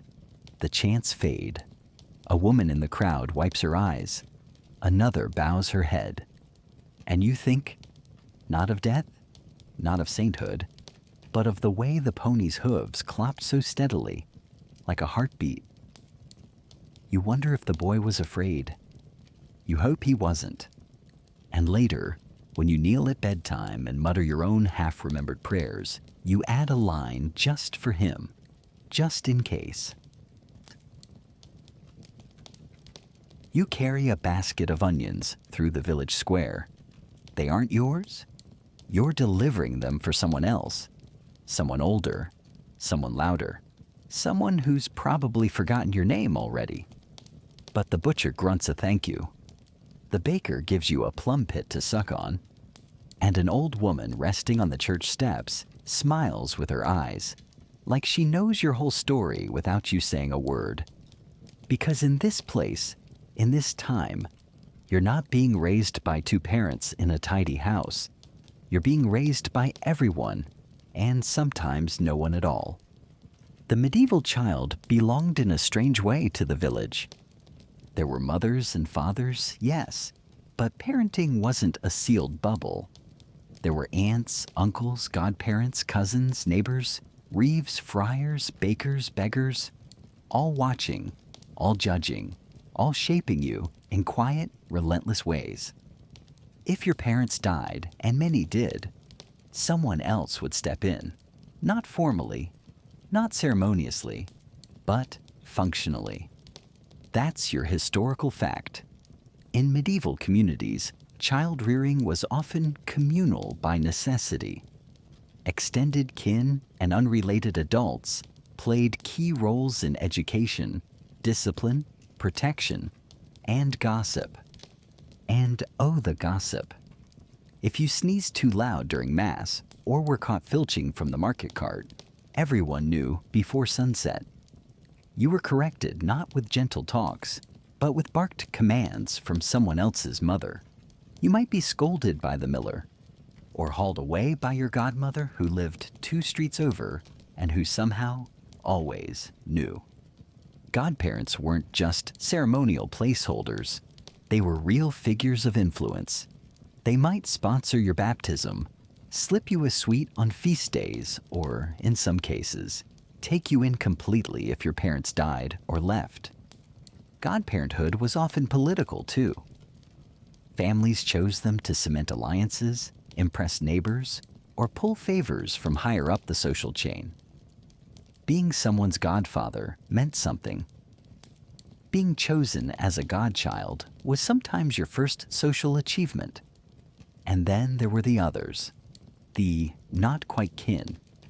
The weaver's widow, who always had a crust of bread. The blind man who let you sit by his fire.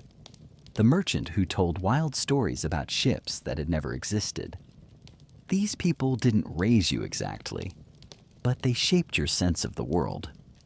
You absorbed adult behavior through 1,000 quiet observations. How the potter fixed a crack, how the candlemaker cursed under his breath, how your neighbor's daughter wept in the alley after the bailiff left. And in the spaces between all that, you found companionship. The children in your village were like siblings, even if they weren't. You shared chores, shared punishments, shared scraps of food and fleas and whispered jokes. You fought, made up, fought again. You were packed together like rushes on the floor, indistinct, inseparable, sometimes irritating, always essential. Quirky tidbit. In some parts of rural Europe, children shared beds in huge communal arrangements, not just with siblings, but with cousins, guests, servants, even animals. A literal tangle of breath and bones under one wool blanket. And yet, even in this closeness, solitude existed. You could still feel alone in a crowd, still wonder if anyone truly saw you, apart from your tasks, your size, your usefulness. Sometimes, help came from strangers. A passing friar might teach you a prayer. A traveling peddler might show you a magic trick. A tanner's apprentice might teach you a song in exchange for a heel of stale bread. Learning was layered, never linear. You picked things up by osmosis, by watching, mimicking, repeating. You learned how to spot a lie by listening to drunk men argue. You learned how to patch a torn tunic by peeking through the curtain at the back of the weaver's hut. You learned who to trust and who to avoid, usually the hard way. Historians still argue whether this communal style of raising children fostered stronger bonds or just diluted responsibility. Were kids safer in the crowd, or more neglected, passed hand to hand like tools? Probably both. Depends on the village. Depends on the day. But one thing is certain.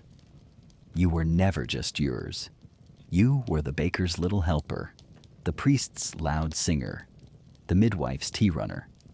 You were a patchwork child sewn together by dozens of hands. And with that came stories. Stories told around fires, around bread ovens, at the well, in the back of the chapel. Tales passed from mouth to mouth like songs, about saints who flew, goats who spoke, children who disappeared into the forest and came back different. Stories that made you afraid to go outside at night, but also made you feel like the world was deeper than just chores and bread. The village was your teacher, and your warden, and your stage. You ran errands not just to help, but to learn the map. Who lived where? Who paid well? Who looked the other way? You learned which dogs to avoid, which alleys to run through when the Lord's steward was drunk, which doors were always open, no matter how late. You belonged here, even if no one said it. And so tonight, you pass the old woman on the steps again. This time she hands you a boiled chestnut without looking. You nod. It's understood. Somewhere in the square, the boys are chasing each other with sticks. A girl hums while sweeping dust into circles.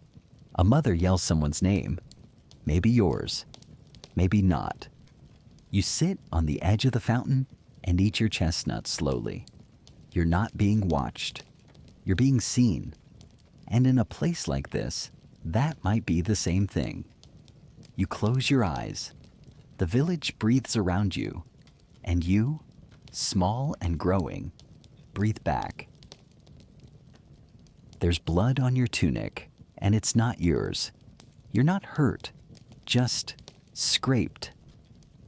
Somewhere in the chaos, a stone flew too close. Someone pushed too hard, and now you're laughing, even though your lip stings and your friend is limping. Because this is your favorite game. If you're lucky enough to find time between chores, and you've still got both your shoes, you play. Not quietly, not safely, not with gentle toys and polite rules. Medieval childhood play was often rough, chaotic, and gleefully violent. Let's start with your historical fact. Many children's games in the Middle Ages were based on physical struggle, chance, or imitation of adult life. And they weren't always what modern people would call safe, but they were everywhere. You might roll a hoop down the street with a stick. You might play with a ball made from stitched leather or pig's bladder, soaked in brine to give it that satisfying, heavy bounce. But those are the light games. The others? They're more like training disguised as fun. Take Skittles, an early version of bowling. Sounds harmless, right? Except sometimes the pins were bones, and sometimes the ball was a rock, and sometimes the rules involved throwing it directly at your opponent's legs if they were winning too often. Or cloche, a betting game played with coins or stones. You toss, you gamble, you accuse someone of cheating, and suddenly the game becomes a brawl. No adult intervenes. They've played it too. There's also the ever-popular mock combat. You and a few dozen other kids line up behind a captain, often the loudest or dirtiest, and charge at the opposing side. It's war. You use sticks, rocks, fists. Sometimes someone brings a slingshot. Sometimes someone loses a tooth. And somehow, it's still the best part of your week. Girls played too, not just with dolls and songs, but in their own rougher ways. Wrestling matches in the orchard, tag through the pig pens, chase games that end with someone face first in a cabbage patch. Still, the official girls' games were often about imitation, miniature weddings, fake births, pretend cooking. You stir a pot of weeds and call it soup. You cradle a bundle of linen scraps like a baby. You learn the rhythm of a mother's voice before you ever plan to become one. Quirky tidbit. Some medieval children played a game called King of the Bean. Whoever found a dried bean in their slice of holiday cake got to rule over the others for the day, giving silly commands, making up games, even deciding what chores others did. Sometimes a child played so well they were asked to stop. Power, after all, is dangerous. Your toys are mostly homemade. A carved dog missing a leg, a ball of rags tied with twine, a crude whistle that makes more spit than sound, and bones. So many bones. Animal bones become tools, trinkets, or makeshift dice. You don't flinch from them. They're just part of the landscape. If you're in a city, you might play in narrow alleys, dodging carts and shouting merchants. In the countryside, the fields are your kingdom. One hedge marks the boundary of your territory. A tree stump becomes a throne. A puddle, a moat. No screens, no batteries. Just imagination. Wild, raw, and often hilarious. Not every monk was kind. Not every priest was holy. Abuse happened, as it always has. Some children were punished too harshly. Others were told their suffering was part of God's test. And in a world where questioning authority could be heresy, many just endured. Historians still argue whether these games taught discipline or rebellion. Were children practicing for adult life, or pushing back against it in the only way they knew how? Maybe both. Because here's the truth. Medieval children weren't coddled, but they weren't joyless either. They knew how to laugh. Hard. At bad jokes, at bad smells, at the strange shape of a neighbor's nose. Humor was part of survival. You teased your friends, your siblings, even the priest quietly when his cassock got stuck in the door. And you learned through play.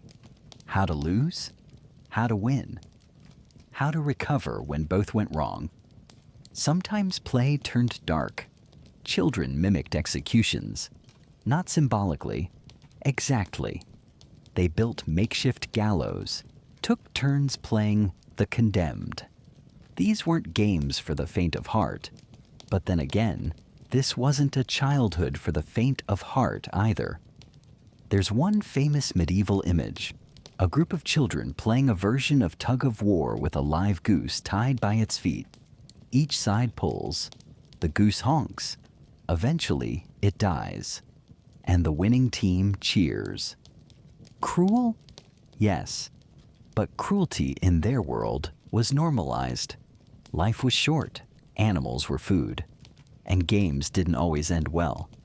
Still, not every game was bloody. There were counting games, spinning tops, riddles, mimicry, clapping songs, and puppet shows.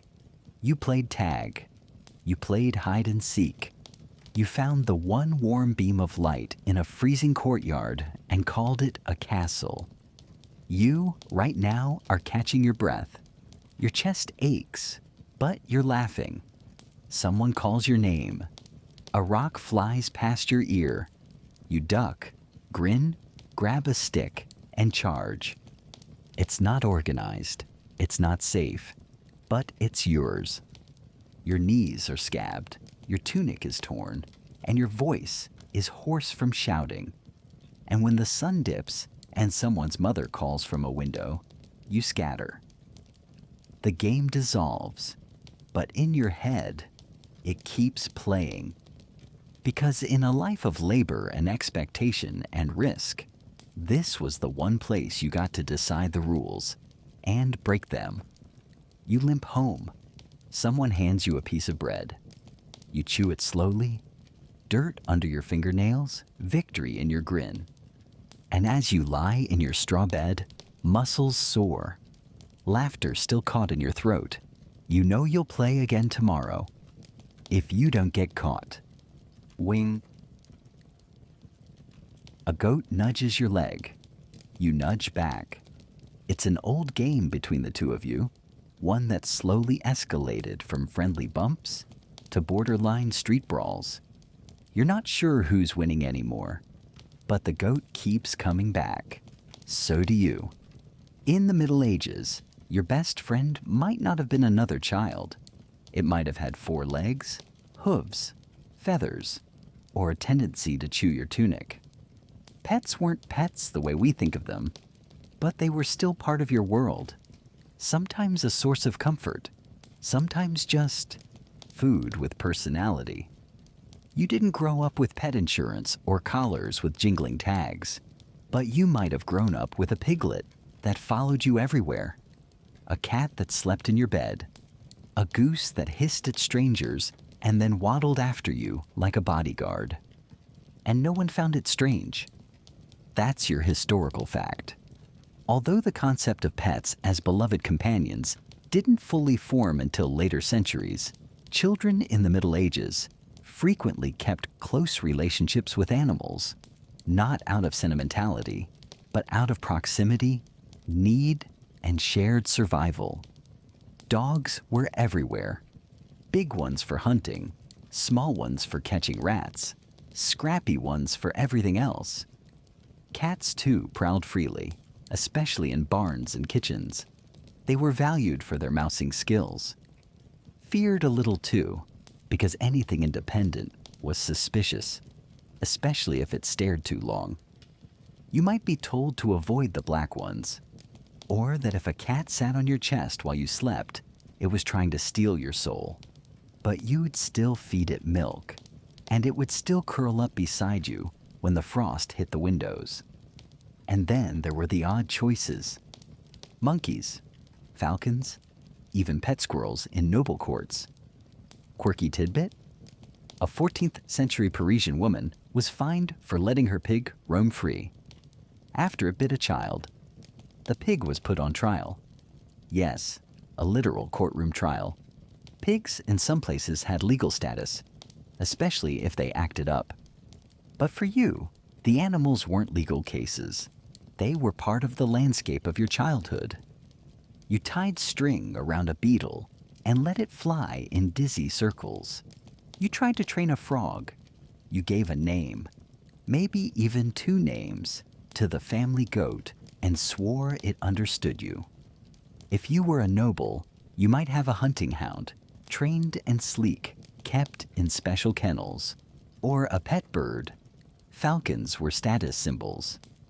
Children were sometimes taught to care for them, though the birds were rarely affectionate.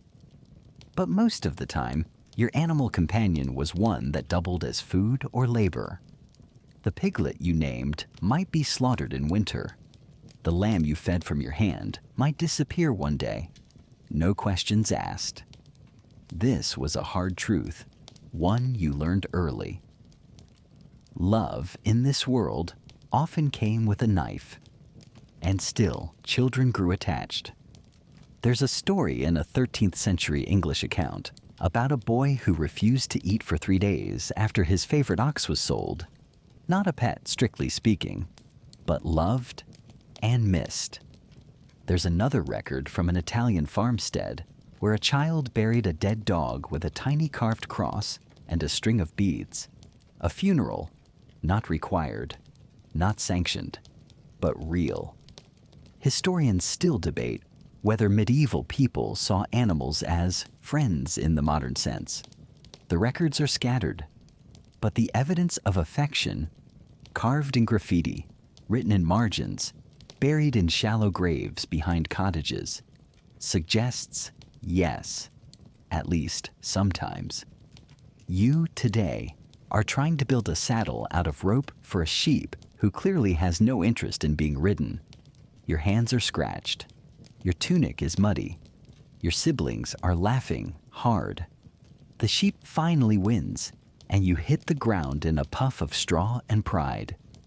Later, the same sheep stands beside you while you watch the moon rise. You scratch its ear. It leans into your leg. There are no words exchanged, but something passes between you. In the stillness of medieval nights, before clocks ticked Before phones buzzed, before the world hummed with electricity, your bond with animals was one of the purest forms of companionship. They didn't demand anything from you except food, warmth, and consistency. They didn't care if you could read, or if you'd been scolded, or if your new boots didn't fit. They just stood beside you. Sometimes they were all you had when the grown-ups were too busy, when your friends had chores, when your thoughts grew too heavy for your own chest. And sometimes, not often, you talked to them, told them secrets, complaints, dreams. The goat never replied, but it also never laughed when you cried over nothing. Tonight, it bleats softly from the corner. You smile into the dark. The pig snores. The cat shifts, loaf-like, by the fire. You feel a weight in your chest that isn't sadness exactly, just something full, something alive. You pull the blanket over your shoulders and drift, not alone, but surrounded by the small, warm, breathing world you helped raise. You wake to coughing, not yours, not just one voice either. It echoes through the alley, up the rafters, under doorways. You pull your blanket tighter. It smells of smoke and sweat, and you know without knowing that something's wrong. Again. This time, it's the whole village. Because when illness comes in the Middle Ages, it doesn't knock. It kicks the door in. And it doesn't ask how old you are. That's your historical fact. Medieval children were just as, if not more, vulnerable to disease than adults. From simple fevers to pandemics, sickness shaped childhood in brutal, often invisible ways. No one was too young to be claimed. Most diseases didn't come with names, just nicknames. The bloody flux, the sweat, the cough, the shaking. If something spread, people whispered about bad air, angry saints, or poisoned wells. Germ theory wouldn't arrive for centuries. Until then, you blamed everything else. Children learned early that health wasn't guaranteed. One moment you're skipping stones. The next, your best friend hasn't left his bed in 3 days. And the next day, well, you don't talk about the next day. Fever came fast. Sores appeared. Breathing slowed. And if the child died, there wasn't always a ceremony. Sometimes there wasn't even a priest, just a small shape wrapped in cloth and a shallow hole behind the church. You still went to sleep, still hoped to wake up fine, but deep down you knew death could arrive mid-laughter. Plagues were the worst of it. The Black Death hit Europe in 1347 and didn't leave for centuries. It came in waves. Fleas on rats, rats on ships, ships in harbors. And then everything was different. Within a few years, a third of Europe was gone. Entire villages were wiped out. Quirky tidbit. In some towns, children were made to carry herbs in their pockets or wear flowers in their collars. Early versions of protection charms. The rhyme, ring around the rosy, though debated, may have roots in plague rituals, posies to keep the smell away. Ashes, falling down. Children didn't get special treatment. If anything, they were sometimes the first to be abandoned. Too weak, too contagious, too painful to watch. In panicked cities, records show that sick children were locked in rooms alone, with only food slid under the door. Many starved before the fever took them. Still, families tried. You remember your mother boiling mint leaves, crushing garlic, whispering prayers to Saint Sebastian.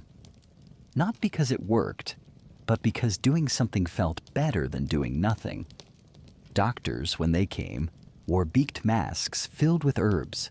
They looked like birds, or nightmares. You weren't supposed to be afraid, but of course you were. Some kids grew superstitious. wouldn't step on cracks, wouldn't share bread, wouldn't say the names of the dead after sunset. You had rituals. Tap the door 3 times, sleep with rosemary, draw a cross in ash on your forehead. And when the illness passed, if it passed, you didn't celebrate. You just breathed. Even small sicknesses were dangerous. An infected cut, a winter cough, diarrhea from spoiled oats. You learned to gauge danger by the look in an adult's eyes. If they stopped scolding and started whispering, it was bad. When someone died, children watched, not because they were morbid, because there was nowhere else to go. You helped dig. You helped carry. You pressed your fingers to a forehead gone cool and wondered how fast the soul escaped. Historians still argue whether medieval people grew numb to death or whether they developed deeper spiritual resilience. The answer might be both, or neither. Maybe they just endured. But illness wasn't just a threat. It shaped your whole routine. You fasted. You were told not to bathe too much because water opened the pores to disease. You avoided strangers. Or you didn't, and got scolded. Sometimes you were blamed. The child is cursed, they'd whisper, or God is testing the family. And when the worst diseases hit, measles, smallpox, tuberculosis, your world shrank. Doors stayed shut. Church bells rang constantly. The air felt heavier, even when it wasn't. One story tells of a girl in Germany who survived a fever that killed her whole family. She wandered into a nearby village barefoot, wrapped in her father's cloak, and never spoke again. The villagers fed her, named her after the season, raised her as their own. No one ever asked what she'd seen. You carry these stories, even if they aren't yours, because everyone has one. Everyone lost someone. Even your goat gets sick once. You sit beside her all night, feed her boiled herbs, whisper nonsense into her twitching ears. She survives, but you never quite look at her the same again, like something invisible passed between you. Tonight, the coughing fades. The air is still, but the fear doesn't leave. You lie awake and press your hand to your chest, just to feel the rise and fall. The confirmation. I'm still here. I'm still breathing. And outside, in the darkness, the village holds its breath with you. You watch them pass. A boy not much older than you, riding a pony with braided mane, flanked by attendants in deep green cloaks. His boots shine. His gloves are real leather. And his face is clean, like someone actually took the time to wipe it every morning. You don't hate him. Not exactly. But you do wonder what it feels like to own a comb that doesn't belong to your whole family. Royalty is a different species. Nobility, too. And their children. Well, their childhoods were the closest the Middle Ages came to inventing the idea of childhood as a gentle, golden time. For the few. The velvet few. That's your historical fact. In medieval Europe, noble and royal children often experienced a structured, extended childhood, complete with education, leisure, and carefully managed emotional development, centuries before the concept was applied to common folk. They had nurses, tutors, playtime, pets that weren't destined for dinner. They had embroidered slippers and tiny goblets of watered wine. And yes, they still had duties, arranged marriages, political expectations, public appearances, but they also had space to be children. Some scholars say this was the first time society began to treat children as something more than small adults, but only in castles, behind stone and silk and well-fed fences. Even their toys were different. Elaborate dolls with jointed arms, miniature furniture, game boards carved from ivory. One young princess had a toy castle inside her real castle. She played pretend court with pretend nobles, while actual nobles waited in her antechamber. And clothes? Oh, the clothes. Young princes and princesses wore miniature versions of adult garments, yes, but theirs were tailored, layered, perfumed. If you were lucky, you had 2 tunics.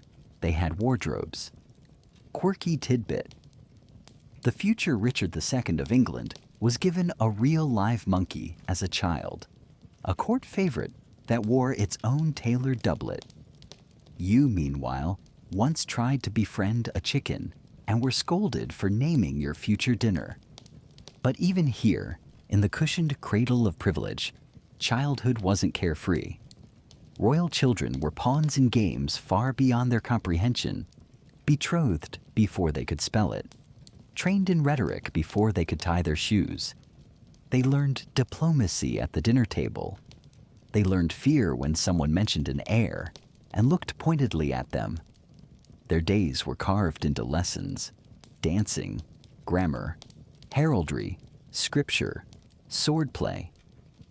Hours spent reciting lines, posture straight, back aching. Because a noble child wasn't just a person, they were a symbol, a future, a risk.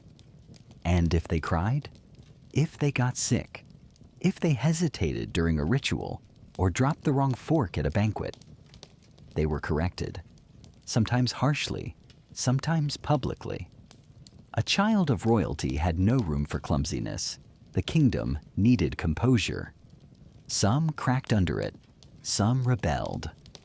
There are letters from tutors begging forgiveness for the foolish tempers of their young charges. One French princess was said to throw books at her governess. Another English duke's son reportedly faked an illness for a week just to avoid grammar lessons.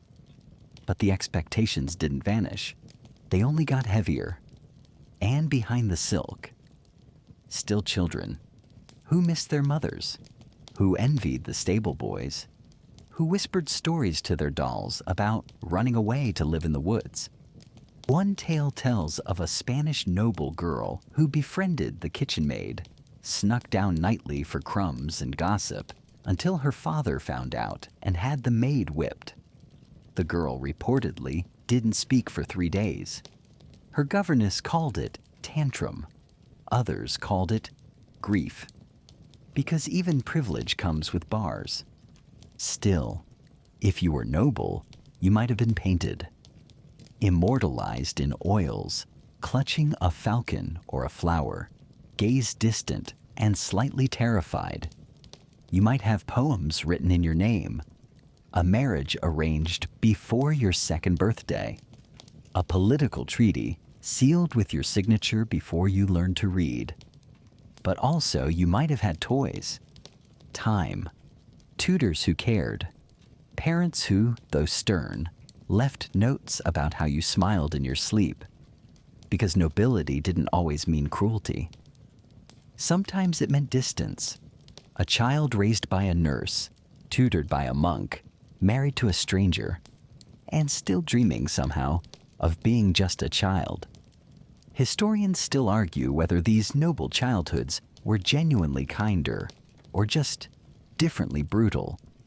There are records of affection, lullabies, tender letters, carved toys buried with dead children, but also records of punishments, isolation, and pressure that could crush a soul before it had time to bloom. And then there's you. Not noble, not royal, just watching. Sometimes you envy the rich child's shoes. Other times you see the way they're led everywhere, corrected for every breath, and think, maybe freedom wears rougher cloth. But when a young lord passes on horseback and tosses you a coin, just one, you catch it, stare, and feel the strange warmth of being seen, not quite equal, but acknowledged. Tonight, you spin the coin in your fingers until the fire burns low. You don't know his name. He doesn't know yours. But for a moment, your world's touched. And in a time when childhood wasn't promised, that brief glint of gold feels like a whole new kind of play. Nee? You're holding a spoon carved from wood, stirring something thick and brown and bubbling. You're not quite sure what's in it. A little barley, maybe a turnip, definitely something your mother didn't want to explain. Behind you, a baby wails. Beside you, a boy sings to himself while stacking firewood. And in front of you, your father, or maybe your grandfather, or maybe just someone old enough to be both, reaches out and gently adjusts the way you're holding the ladle. Not to scold, just to help. And for a moment, in the middle of soot and soup and splinters, something strange and rare happens in this world. Care. Because as much as the medieval world was harsh and survival-based, and often terrifying for children, love was still there. Messy, awkward, infrequent maybe, but real. That's your historical fact. Despite high mortality rates, harsh conditions, and rigid expectations, there is ample evidence, through letters, wills, carvings, lullabies, and even the careful burial of toys, that medieval parents did, often and genuinely, love their children. The problem is, they didn't always have the luxury of showing it. There weren't parenting books or child psychology experts. There weren't playgroups or therapy sessions. Most parents were learning while surviving, and surviving while grieving. Because chances were they'd already lost one child, or two, or more, so they loved you cautiously, practically, in strange and beautiful ways. A father carved you a whistle from a branch he cut during Lent. A mother saved the last scrap of honeycomb to rub on your aching gums. A grandmother whispered old riddles into your ear while she picked nits from your hair. No declarations, no, "I'm so proud of you," but 1,000 small acts of presence that meant the same thing. And when tragedy did come, which it so often did, the grief was deep, not shallow, not clinical. Parents mourned. There are letters from noblemen begging God to spare their sick children. There are poems written by monks in memory of their little brothers. There are names scratched into pews and trees and gravestones by hands that couldn't stop shaking. Some wills even leave specific items to children. My best spoon, the blue cloak, the comb for my wedding day. These were not cold gestures. They were tangible goodbyes. Quirky tidbit. In 14th century Italy, a midwife wrote a song to help a dying mother comfort her child.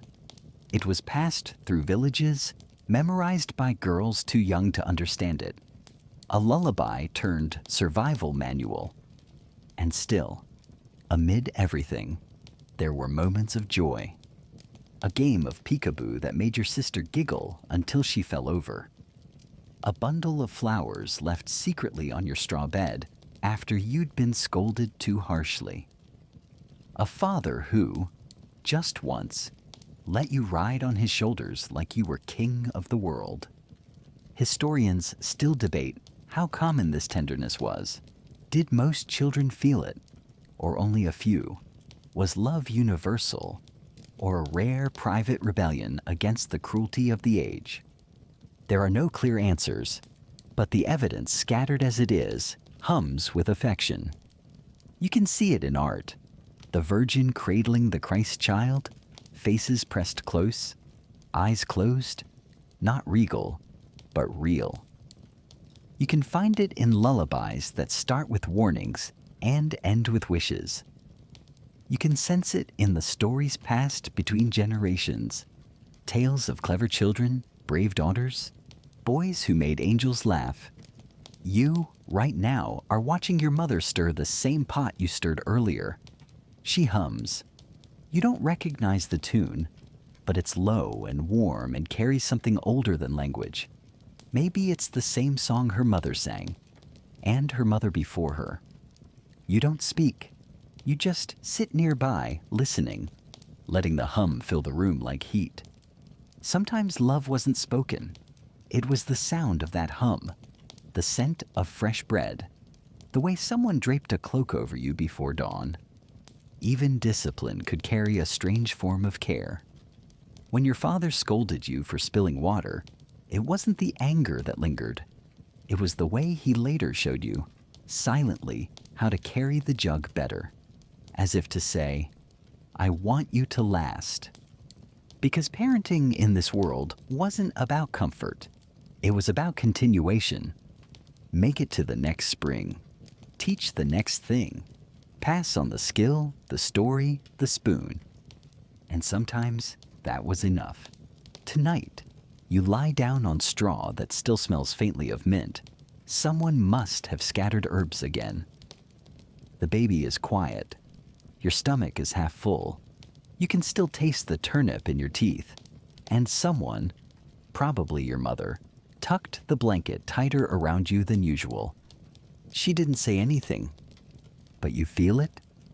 And in a world where life is short and love is scarce, and no one knows what morning will bring, that feeling is the closest thing to safety you'll ever have.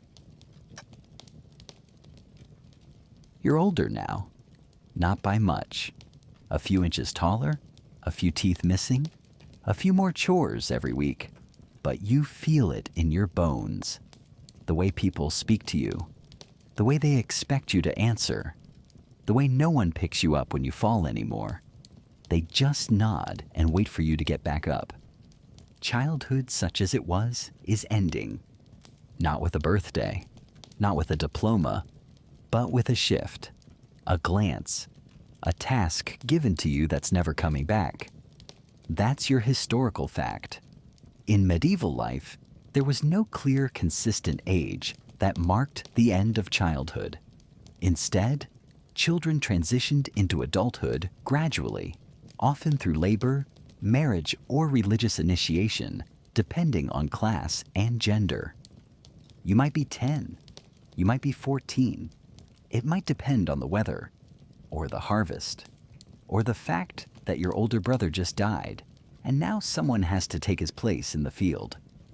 For boys, the transition usually meant work. You apprenticed with the blacksmith, or the cooper, or the shoemaker. You started your training. If you were lucky, you were fed. If you were really lucky, you were taught. But you were no longer seen as a child. You were a lad, a youth, expected to endure, to learn fast, to show strength even when you felt small. For girls, the line was even blurrier. Your body changed. Your voice changed. You were handed new chores. Sometimes a ring, sometimes a baby. You weren't told. You are now a woman. You were just expected to know. One day you were milking goats. The next, you were a bride, or a nursemaid, or both. Quirky tidbit. In some parts of medieval Europe, the legal age of marriage for girls was as young as 12, for boys, 14. Though actual marriages varied widely, and consummation was often delayed until later. Still, betrothals could happen in the cradle. You might be promised to someone you've never met. You might be told at breakfast that you're leaving by nightfall, and no one would think to ask how you felt about it. Some children took vows, entered monasteries or nunneries, and shed their family names for spiritual ones. At 7, a child could become an oblatus, given to a religious house for life. They would learn Latin, chant psalms, live by bells and silence. Their childhood ended behind stone walls, traded for God and duty. Historians still argue whether this early adulthood was empowering or exploitative. Was it a fast track into identity and purpose, or a denial of time to grow? Some say it made children resilient. Others say it robbed them of something soft and necessary. You're in between. Today, you carried your own water from the well. You were corrected for the first time not like a child, but like an equal. You should have known better. It stung in a new way, because now you're supposed to know. There's no party, no candles, no cake, just more work. A little more silence when you sit down to eat. A little more expectation in the way people glance at you when something needs doing. You feel it when your little brother cries and someone looks to you to comfort him. Not your mother, not your grandmother, you. And when you do, when you lift him into your lap and hum a song you barely remember learning, something passes between you. Not just care, but continuation. The line between child and adult isn't a doorway. It's a field you walk across slowly, barefoot, sometimes turning back to wave at the others who are still playing near the edge. You make up chants, rhymes, secret rules. You agree that stepping on a certain crack means you're doomed. That touching the well 3 times makes you invisible. That the rooster is cursed. He probably is. Your games have become skills. Your stories have become memories. Your time is no longer your own. Tonight, you sit by the hearth, sewing, or maybe carving, or maybe just thinking about the ox that died, or the neighbor who didn't come home, or the dream you had where you were flying over the fields like a bird no one could catch. You don't tell anyone about that dream. You just tuck it away like a smooth stone in your pocket. Something small and strange that still belongs only to you. Tomorrow you'll rise early. Do what's expected. Walk straighter, speak less, carry more. But tonight, for a few minutes, you let yourself wonder if part of you, some quiet sliver, is still a child, still dreaming, still allowed to hold joy without earning it.